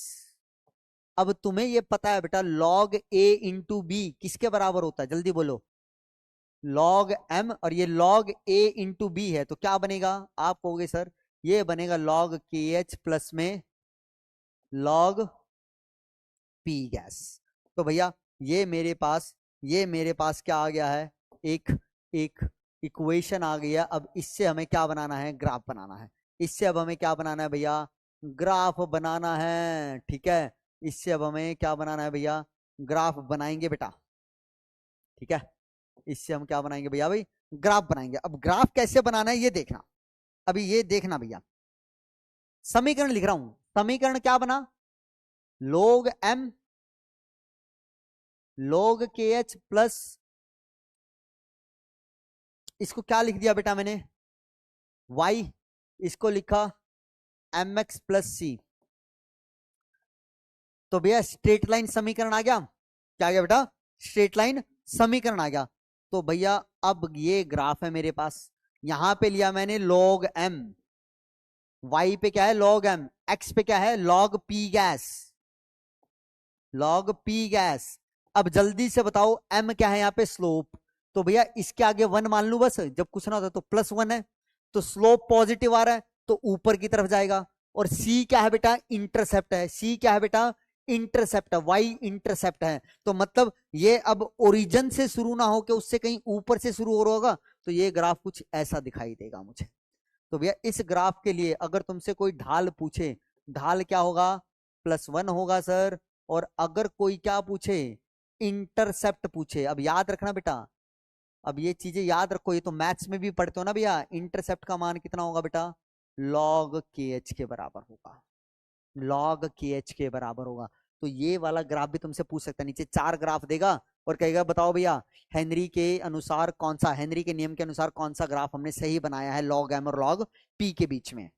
अब कह रहे हो लॉग कहां से आ गया, भैया ये देखो लिखा है दोनों तरफ लॉगरिथम ले लिया मैंने, दोनों तरफ लॉग से मल्टीप्लाई कर दिया, इधर लॉग से किया तो ये बना लॉग एम, इधर लॉग से किया तो क्या बना लॉग के एच इंटू पी गैस। अब तुम ये पढ़ते हो भैया मैथ्स में, लॉग ए इंटू बी किसके बराबर होता है, आप कहोगे सर लॉग ए प्लस में लॉग बी के बराबर होता है। मैथ्स लगा रहा हूं बेटा, मैथ्स, ठीक है।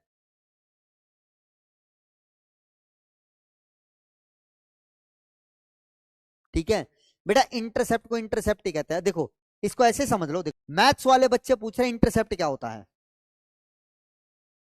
एक पूछ रहे सर ये एम कहां से आया, बेटा ये सारी कहानी जो मैंने यहाँ पे की थी ना वो एम के लिए ही की थी, ये वाली, ये सारी कहानी मैंने एम के लिए ही की थी। मतलब तुमने ये ढंग से नहीं सुनी फिर, या आप लोगों ने ढंग से नहीं सुनी बेटा, ये आप लोगों ने फिर ढंग से नहीं सुनी है, ये एम के लिए ही तो सारी कहानी की थी, बोलो हाँ या ना, ठीक है। चलो चलो चलो चलो चलो आगे बढ़ते हैं, आगे बढ़ते हैं भैया, ठीक है। तो भैया ये खत्म होता है मेरा क्या, ये खत्म होता है मेरा क्या, हेनरी का नियम। अब देखो तुम एक चीज बताता हूं, तुम्हें यहाँ पे सिर्फ याद क्या रखने, 2 समीकरण, हेनरी के अनुप्रयोग, हेनरी नियम के अनुप्रयोग, और हेनरी की कमियां क्या क्या थी, कि भैया ज्यादा दबाव पे नहीं लगा सकते थे, ज्यादा कम तापमान पे हेनरी का नियम नहीं लगा सकते थे, सिर्फ उन गैसों के लिए नहीं लगा सकते जो क्या करते हैं भैया, क्या करते हैं, जो हमारे द्रव से क्या करते हैं, अभिक्रिया कर जाएं। समझ पा रहे हो भैया बात को, तो ये छोटी छोटी बातें हैं और इसके अनुप्रयोग हमने डिस्कस कर लिए थे। तो ये सब हो गया है भाई, ये था मेरे क्या, गैस की द्रव में विलयता, क्या थी भैया, गैस की द्रव में विलयता के बारे में, ठीक। अब जो हम आगे पढ़ने जा रहे हैं ये बड़ा इंपॉर्टेंट है भैया, अब जब तक पढ़ेंगे ना अब इसी की कहानी चलती चलेगी पूरे चैप्टर के अंदर, ठीक है।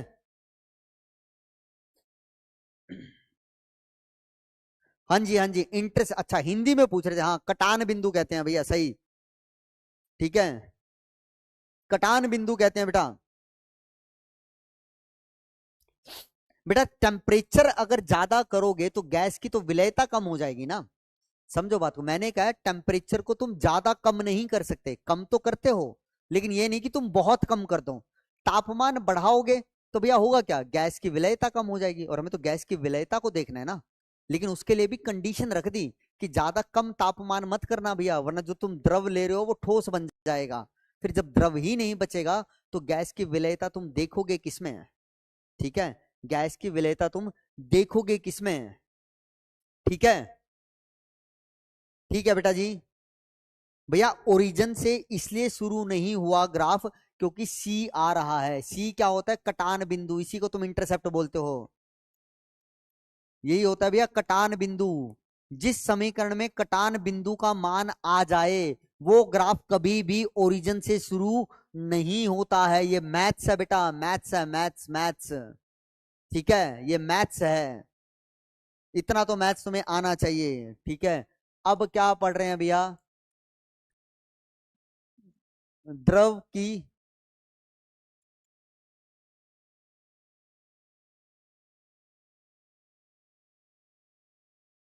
द्रव की द्रव में विलयता, द्रव की द्रव में विलयता।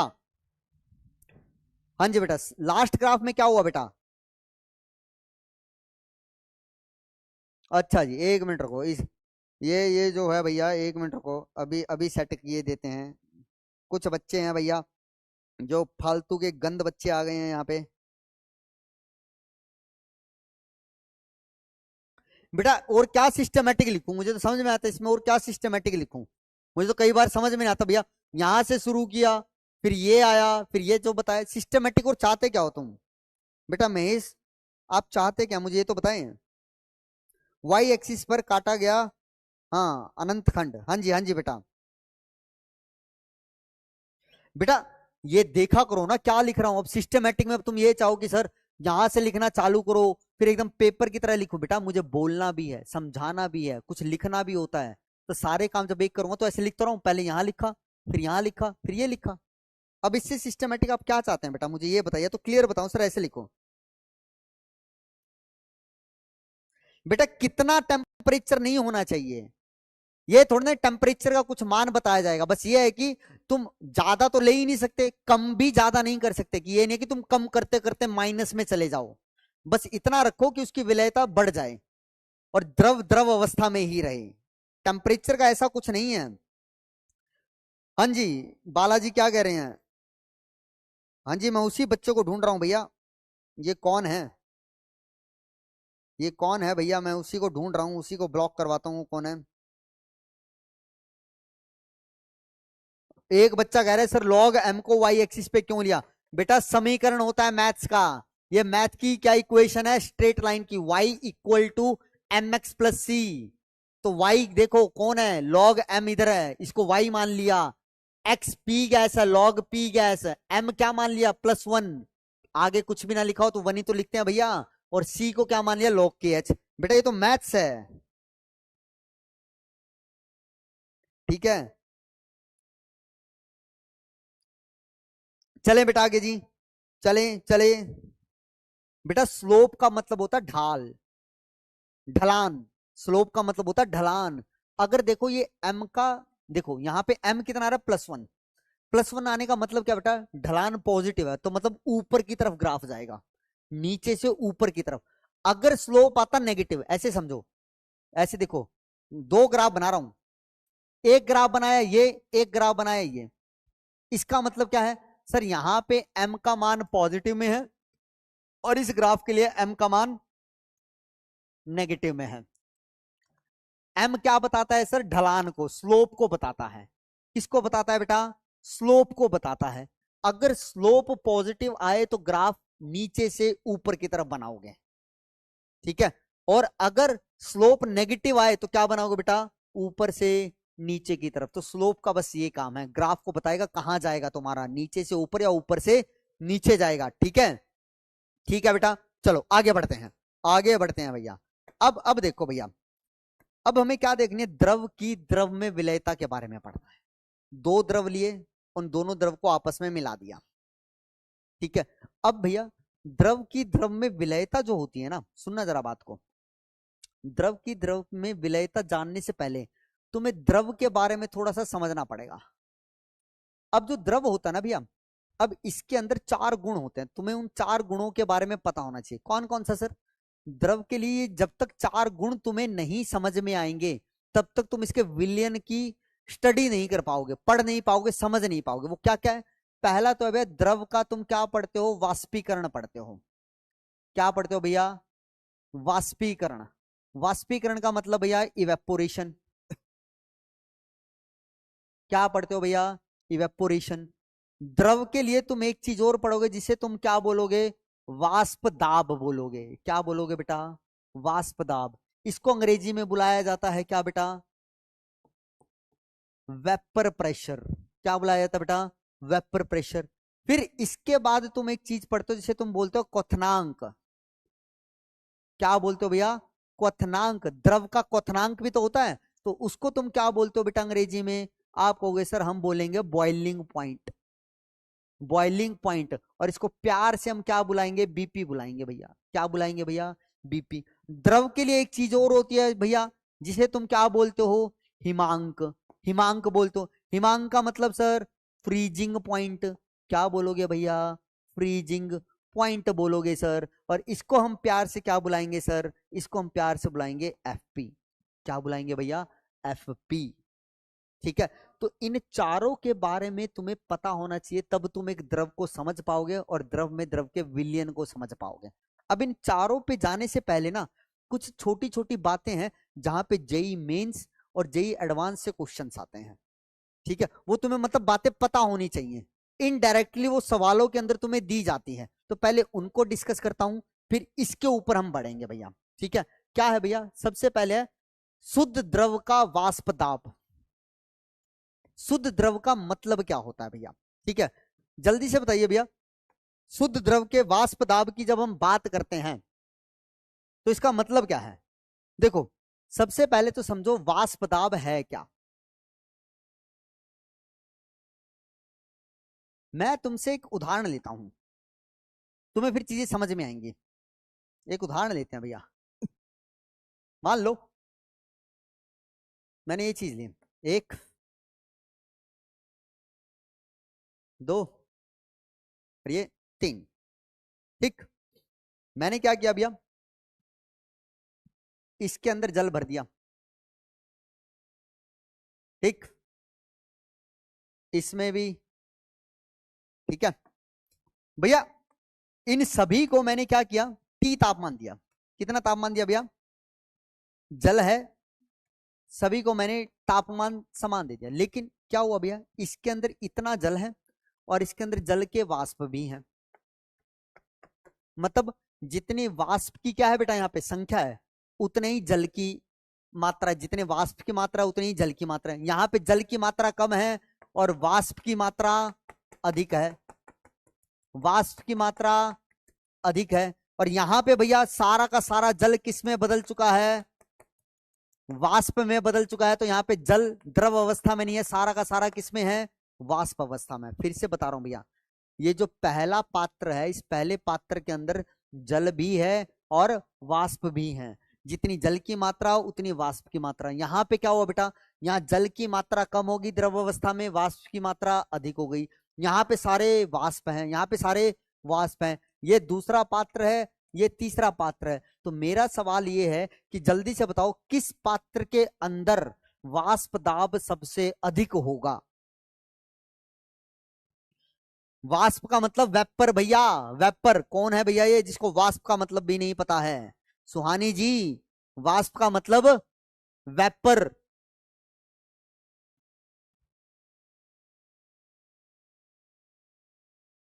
जल्दी बताइए बेटा। 3 3 3। वाष्प दाब 2 में, 3 में।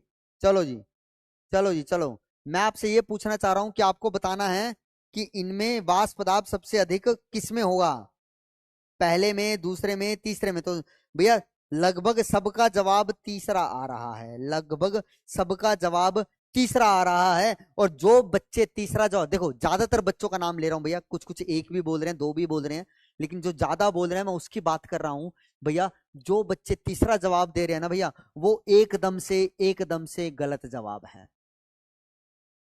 अब एकदम से गलत जवाब है। क्यों गलत जवाब है भैया? अब सुनना इस बात को, अब समझना भैया। सारा खेल किसका है? इस वाष्प दाब की परिभाषा का है। अगर तुम्हें परिभाषा पता है ना, तो तुम आराम से बता दोगे कि कहां पे वाष्प दाब तुम्हें लेना है, कहां पे तुम्हें नहीं लेना है। अब सुनना, वाष्प दाब की परिभाषा ले रहा हूं, फिर यहां पे आता हूं और फिर बताता हूं तीसरा क्यों हो गया। ये सिर्फ इसीलिए दिया था क्योंकि मुझे पता है ज्यादातर बच्चे तीसरा बोलेंगे, ज्यादातर बच्चे तीसरा बोलेंगे और वो गलत होगा, वो गलत होगा भैया। कैसे होगा चलो सुनते हैं। देखो बेटा, वाष्प दाब का नाम सुनते ही ना तुम्हारे दिमाग में सबसे पहली जो चीज आनी चाहिए वो आना चाहिए क्या भैया? साम्य। साम्य का मतलब समझते हो? इक्विलिब्रियम। क्या होता है बेटा? इक्विलिब्रियम। मतलब वाष्प दाब कहां पे परिभाषित किया जाता है बेटा? साम्य पे किया जाता है।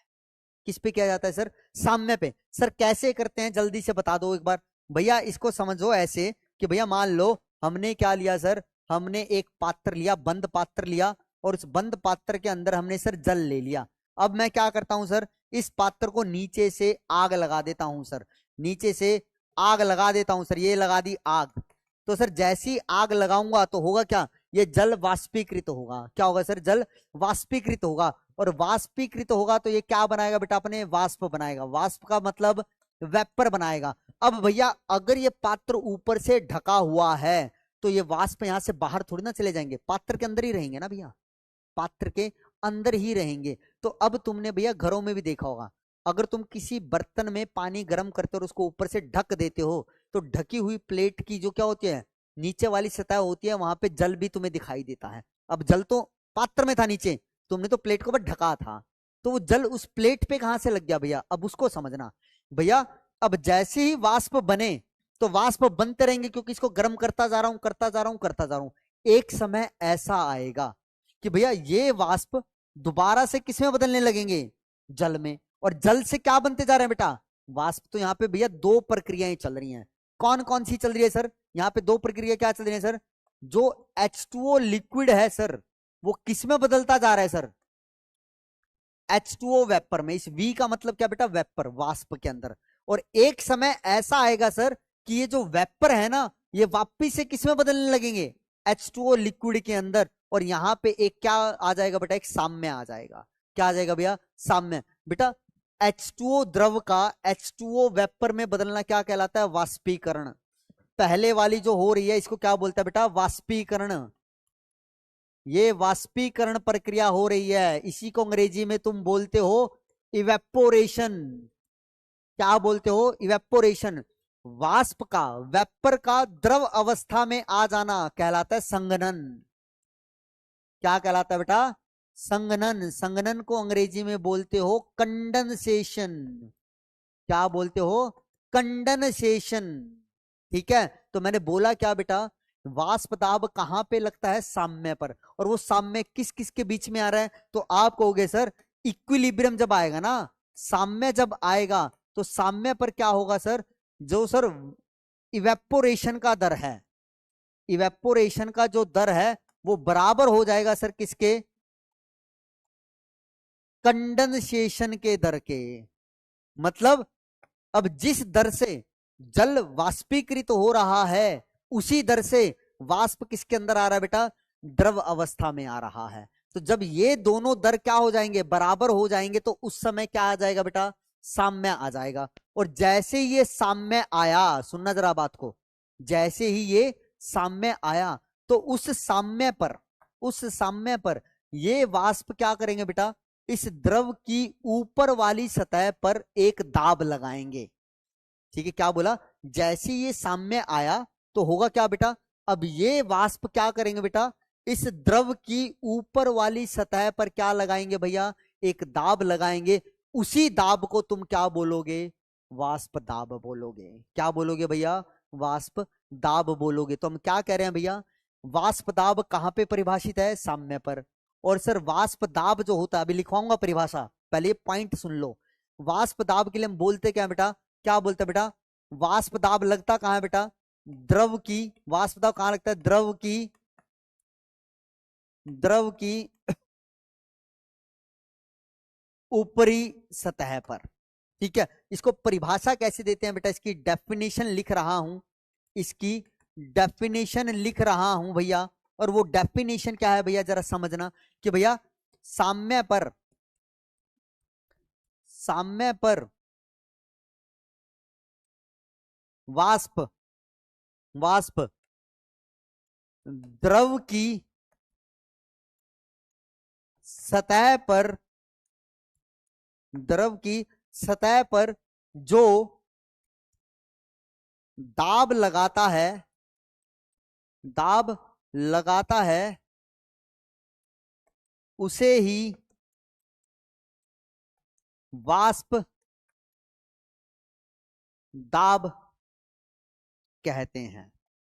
क्या ये बात सबको समझ में आई बेटा? हाँ जी, हाँ जी, पृष्ठ पर। ठीक है, जल्दी से बताओ क्या ये बात आपको समझ में आई भैया? वाष्प दाब कहां पे परिभाषित होता है, साम्य। और साम्य किसके बीच में आता है, दो दरों के बीच में। किसमें सर? एक तो सर वाष्पीकरण का दर जब बराबर हो जाता है संघनन के दर पे, तो उस समय, उस अवस्था के अंदर जो हमारा वाष्प है भैया, वो द्रव के ऊपर क्या लगाता है, मेरे पास द्रव के ऊपर वाली सतह पर एक दाब लगाता है सर, उसी दाब को हम क्या बोलते हैं, वाष्प दाब बोलते हैं। अब इस सवाल पे आ जाओ भैया, अब जल्दी से बताओ, यहाँ पे द्रव भी है, वाष्प भी है, तो इसका मतलब यहाँ पे मेरे पास साम्य आ सकता है सर, किसके बीच में सर, वाष्पीकरण और संघनन के बीच में, क्योंकि संघनन होगा तो जल द्रव अवस्था में उपस्थित होगा ना भैया वहां पे। हाँ सर, यहाँ साम्य आ सकता है सर। अगर पहले इस कंटेनर के अंदर साम्य आ सकता है तो यहाँ पे वाष्प दाब परिभाषित कर सकते हैं सर। यहां पर भी साम्य आ सकता है सर। क्यों आ सकता है सर? क्योंकि सर यहाँ पे वाष्प भी है और द्रव्य अवस्था में जल भी है, तो सर यहाँ पे क्या होगा, फिर से साम्य आएगा। और साम्य अवस्था के ऊपर भैया जो वाष्प है, ऊपर वाली सतह पर जो दाब लगाते हैं उसी को क्या बोलते हैं बेटा, हम वाष्प दाब। लेकिन यहाँ पे देखोगे, यहाँ पे तो सर कोई द्रव अवस्था में जल ही नहीं है, तो मतलब यहाँ तो संघनन हो ही नहीं रहा। संघनन नहीं होगा तो मतलब साम्य नहीं आएगा। साम्य जब तक नहीं आएगा तो इसका मतलब भैया हम वाष्प दाब को यहाँ पे परिभाषित नहीं कर सकते। हम वाष्प दाब को यहाँ पे परिभाषित कर ही नहीं सकते।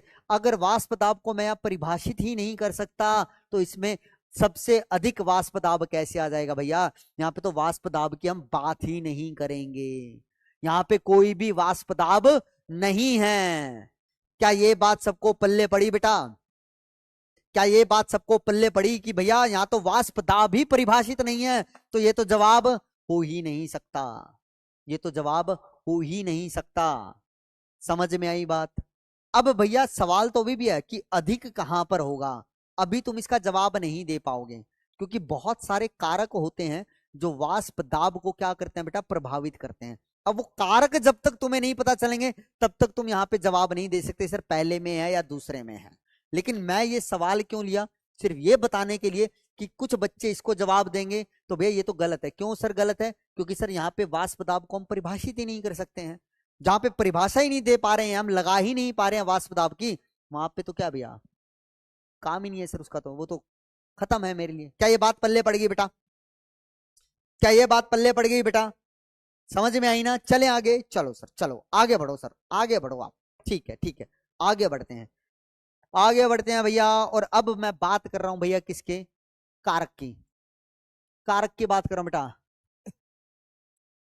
वाष्प दाब को, वाष्प दाब को प्रभावित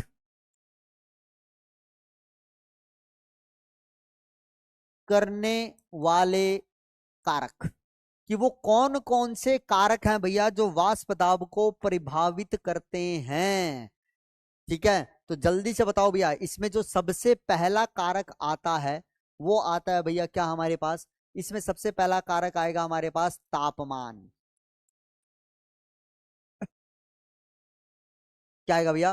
तापमान। तापमान से ही पहले हम ले लेते हैं क्या भैया, हम ले लेते हैं क्या भैया, विलायक की प्रकृति। बेटा विलायक की प्रकृति निर्धारित करती है कि वाष्प दाब कितना होगा, वाष्प दाब कितना होगा, इसको समझना भैया। मान लो मान लो भैया मैंने एक पात्र लिया, इस पात्र के अंदर मैंने क्या लिया भैया, एक द्रव लिया, और उस द्रव को मैं बोल देता हूं भैया मैंने ए लिक्विड लिया भैया इसके अंदर, ठीक है। ऐसे ही भैया मैंने क्या लिया, एक दूसरा पात्र लिया, यहां पे ऐसे लिख देता हूं, यहाँ पे क्या लिया भैया मैंने, एक दूसरा पात्र लिया सर, और इस दूसरे पात्र में भी मैंने क्या लिया बेटा, एक द्रव लिया सर, और वो क्या ले लिया मैंने, बी लिक्विड ले लिया। क्या ले लिया भैया मैंने, बी लिक्विड ले लिया सर, ठीक है। अब भैया ए द्रव और बी द्रव के अंदर एक खास बात है, क्या है सर, वो ये है सर, अगर मैं द्रव ए को देखता हूं तो वहां पे द्रव ए के अणुओं के मध्य जो आकर्षण है, इसका मतलब क्या है, द्रव ए के अंदर क्या होंगे बेटा, ए के ही तो अणु होंगे, तो ए अणुओं के बीच में जो आकर्षण है भैया, यहां पे क्या बात कर रहा हूं बेटा, जो आकर्षण है वो अधिक है किसकी तुलना में, बी द्रव के अंदर जो बी अणुओं के मध्य आकर्षण है, बोलो हाँ या ना। ये मैंने मान लिया, माना, ये कंडीशन है, ये कंडीशन है। तो जल्दी बताना भैया, अगर वाष्पीकरण का मतलब क्या होता है, वाष्प बनने का मतलब क्या बेटा, वाष्प बनने का ये मतलब होता है कि दो अणु हैं, द्रव अवस्था में है, तो द्रव अवस्था में अणुओं के बीच में क्या है बेटा, हमारे पास आकर्षण है, ठीक है। अब वाष्प बनाने का मतलब क्या है, इस आकर्षण को तोड़ना है, और तोड़ के क्या बनाना है भैया, मुझे इनको वाष्प बनाना है। क्या बनाना है भैया, वाष्प। तो भैया जितना अधिक आकर्षण होगा अब इन अणुओं के मध्य में, अब मुझे उतनी अधिक ऊर्जा देनी पड़ेगी भैया, किसके लिए, इनको अलग करने के लिए, तभी तो ये किस में जाएंगे बेटा, वाष्प अवस्था में जाएंगे, बोलो हाँ ना। तो सारा खेल किसका है बेटा, सारा खेल है इस आकर्षण का, किसका बेटा, इस आकर्षण का है भैया, समझना बात को। अगर ये आकर्षण अधिक है द्रव अवस्था में भैया, यहां पे क्या उपस्थित है, ए है, मैं चाहता क्या हूं, यहां से ये आकर्षण खत्म हो और ऊपर एक ए अणु और ऊपर एक ए अणु अलग अलग हो जाए वाष्प अवस्था में। यहां पे क्या है बेटा मेरे पास, मैं कहता हूं सर यहां पे मेरे पास बी अणुओं के बीच में आकर्षण है, ये आकर्षण खत्म करूं, ऊपर एक बी वाष्प बन गया, एक दूसरा बी वाष्प बन गया भैया। अब भैया जब तक वाष्प नहीं बनेंगे, जब तक वाष्प नहीं बनेंगे तब तक मैं वाष्प दाब की बात नहीं कर सकता, और जहां पे आसानी से वाष्प बन जाएंगे वहां पे वाष्प दाब अपने आप ज्यादा हो जाएगा, बोलो हाँ ना भैया। अब जल्दी बताना भैया, अगर यहां पे ए अणुओं के बीच में आकर्षण अधिक है तो इनको वाष्प अवस्था में भेजना मेरे लिए मुश्किल रहेगा, और यहां पे बेटा अगर आकर्षण कम है तो इसको जैसे ही थोड़ा सा गर्म करूंगा तो ये आसानी से वाष्प बना देगा, जो आसानी से वाष्प बना देगा इसका मतलब क्या बेटा, वहां पे वाष्प दाब भी तो ज्यादा उत्पन्न होगा, बोलो हाँ या ना भैया। क्या ये बात सबको समझ में आई भैया। तो हम बोल सकते हैं भैया, जिन द्रवों में, यहां पे लिख देता हूं, लिख देता हूं, जिन द्रवों में अंतर आणविक, अंतर आणविक, क्या बेटा, जिन द्रवों में अंतर आणविक आकर्षण अधिक होता है वो द्रव कम वाष्पशील होते हैं। कम वाष्पशील होने का मतलब कम वाष्प बनाएंगे, वाष्प कम बनेंगे तो मतलब वाष्प दाब भी क्या होगा बेटा, कम होगा। तो जल्दी से बताओ बेटा, विलायक की प्रकृति पे कैसे निर्भर करेगा भैया, तुम्हें ये देखना है कि जो द्रव हमें दिया गया है भैया उसके अंदर उस द्रव के अणुओं के बीच में आकर्षण कम है या ज्यादा है। जैसे एक उदाहरण देता हूं, एक उदाहरण देता हूं, मान लो भैया मैंने लिया H2O, एक लिया भैया मैंने ईथर, इस तरीके से ये ईथर है, ये है जल, वाटर, ये क्या बेटा, एक ईथर, इस ईथर का नाम क्या होता है, डाई मिथाइल ईथर, इसको क्या बोल देते हैं बेटा हम, डाई मिथाइल ईथर, क्या बोल देते हैं बेटा, डाई मिथाइल ईथर बोल देते हैं, ठीक है। अब होता क्या बेटा, H2O के जो अणु होते हैं, H2O के अणुओं के मध्य में क्या होता है बेटा, H बॉन्डिंग उपस्थित होती है, हाइड्रोजन बंद होता है भैया, मतलब दो H2O के अणुओं के बीच में हाइड्रोजन बंद होगा। यहां पे बेटा कोई भी हाइड्रोजन बंध नहीं होता है। यहां पे किसी भी प्रकार का ईथर में हाइड्रोजन बॉन्डिंग नहीं होती। तो इसका मतलब बेटा हाइड्रोजन बॉन्डिंग की वजह से जल का वाष्पीकरण कम होगा। किसकी तुलना में बेटा? ईथर की तुलना में, क्योंकि यहां पे जल के अणुओं के बीच में आकर्षण अधिक है। यहां पे बेटा आकर्षण क्या है? दो ईथर के अणुओं के बीच में कम है। तो इसीलिए अगर तुमसे पूछा जाए तो तुम क्या कहोगे सर? H2O का जो वाष्प दाब होगा वो कम होगा, और डाई मिथाइल ईथर का जो वाष्प दाब है बेटा वो क्या होगा बेटा? अधिक होगा। वाष्प दाब को बेटा वीपी लिख रहा हूं, इसका मतलब होता है वेपर प्रेशर। इसका मतलब क्या होता है बेटा? Vapour pressure. क्या ये बात सबको समझ में आ गई बेटा? जल्दी बताइए बेटा, जल्दी बताइए बेटा।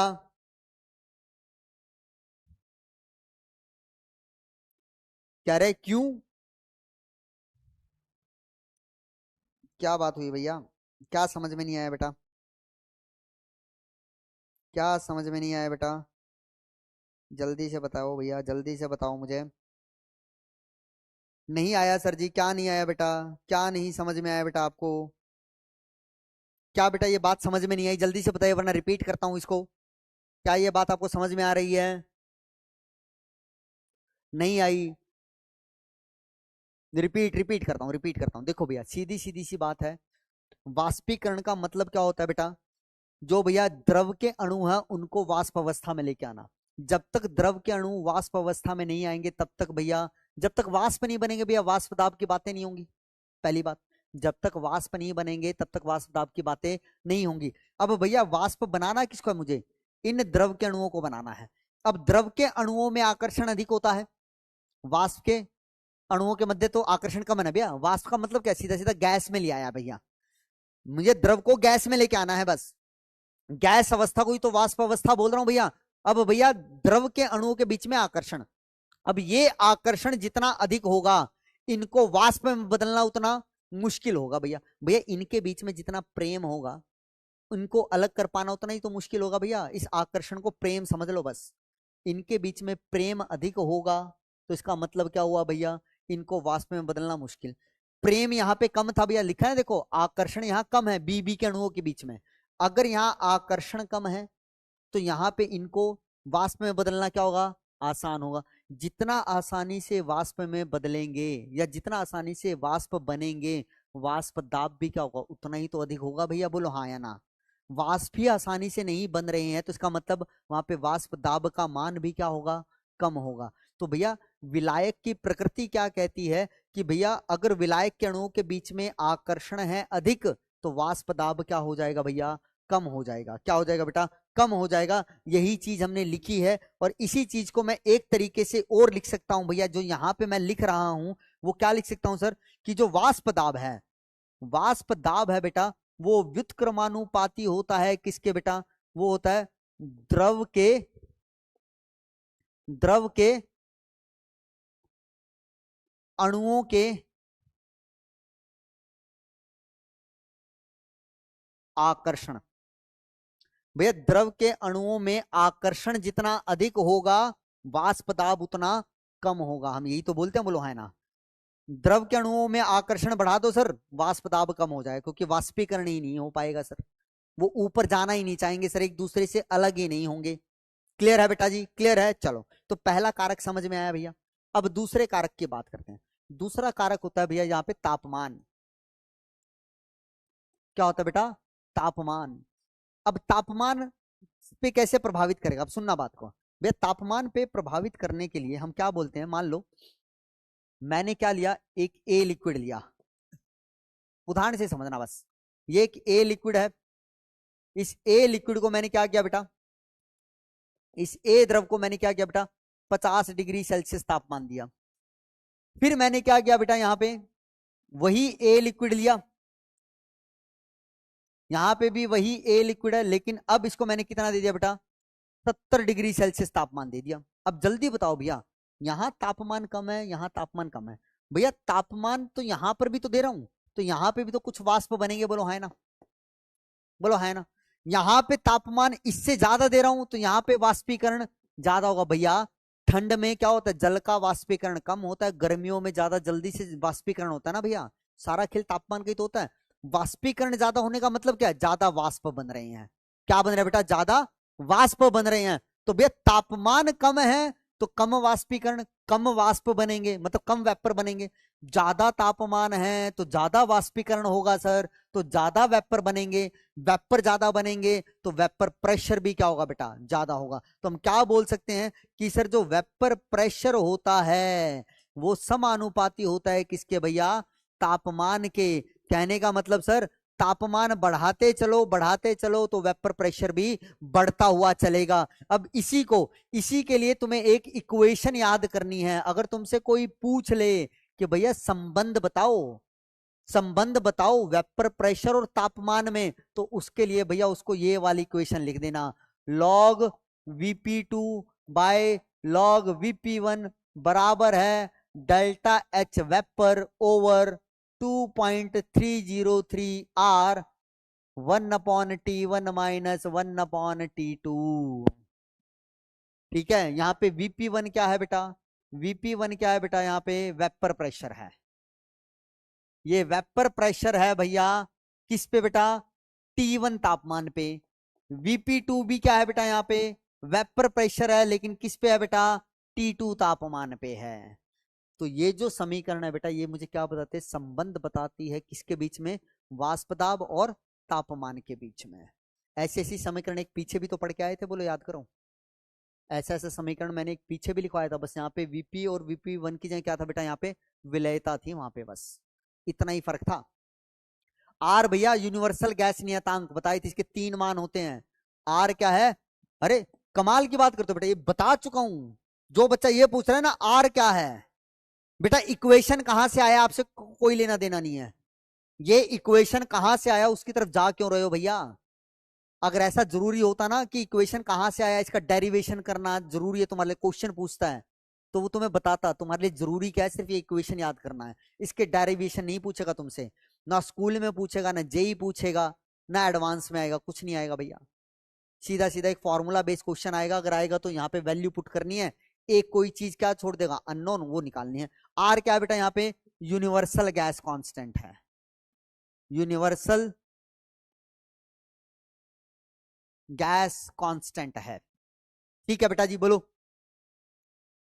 ठीक है बेटा जी, क्लियर है बेटा, क्लियर है, आगे चलें, आगे चलें भैया बोलो, क्या हम आगे बढ़े बेटा।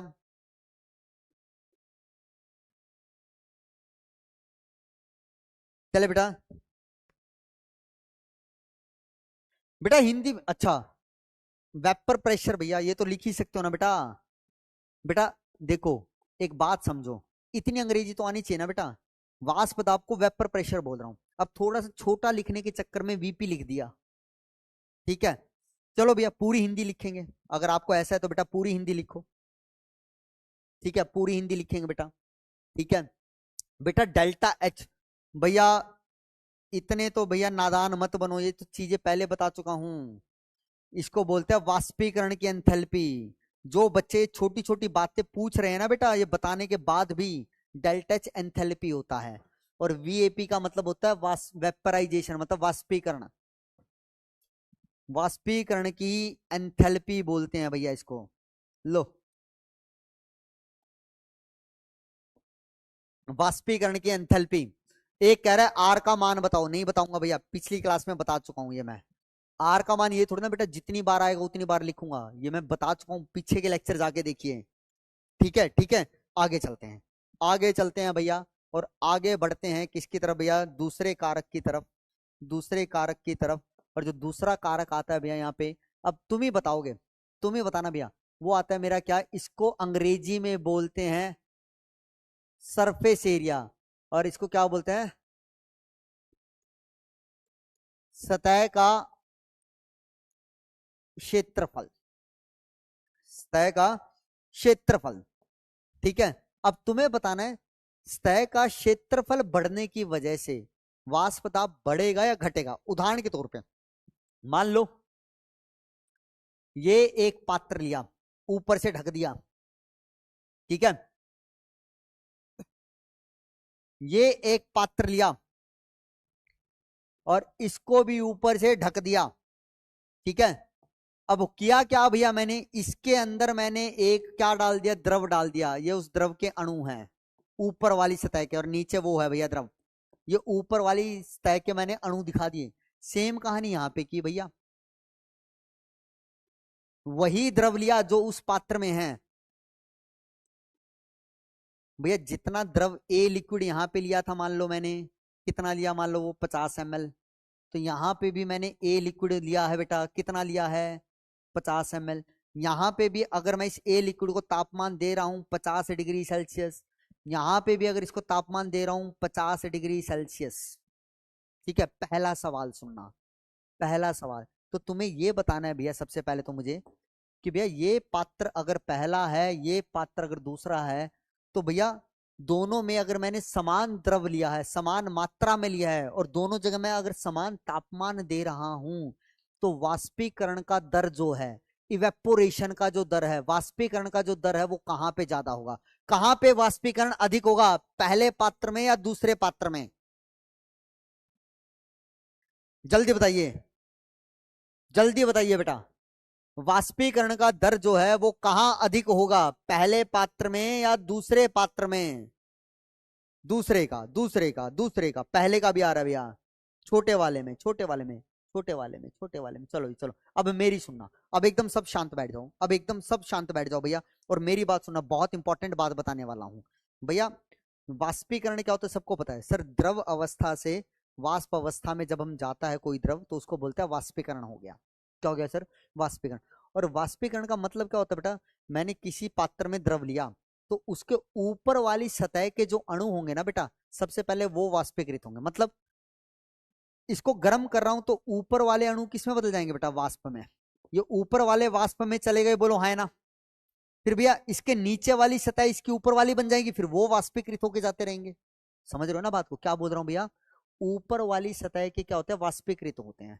अब सतह के ऊपर जितने अधिक अणु होंगे, वाष्पीकरण भी तो उतना अधिक होगा भैया। अगर तुम चाहते हो पानी को सुखाना है तुम्हें, ठीक है, एक गिलास पानी लिया मैंने, गिलास में भर के मैंने धूप में रख दिया, ठीक है, और एक गिलास पानी लिया और वही मैंने फर्श पे फेंक दिया बाहर, तो जल्दी बताओ, जल्दी से पानी कहां पे वाष्पीकृत होगा? जो मैंने गिलास में रखा है, या वही गिलास जो मैंने फर्श पे डाल दिया? आप कहोगे सर जब फर्श पे डाला ना आपने, तो वो जल्दी सूखेगा, बजाय किसके, जब मैं उसको एक गिलास में रख रहा हूं।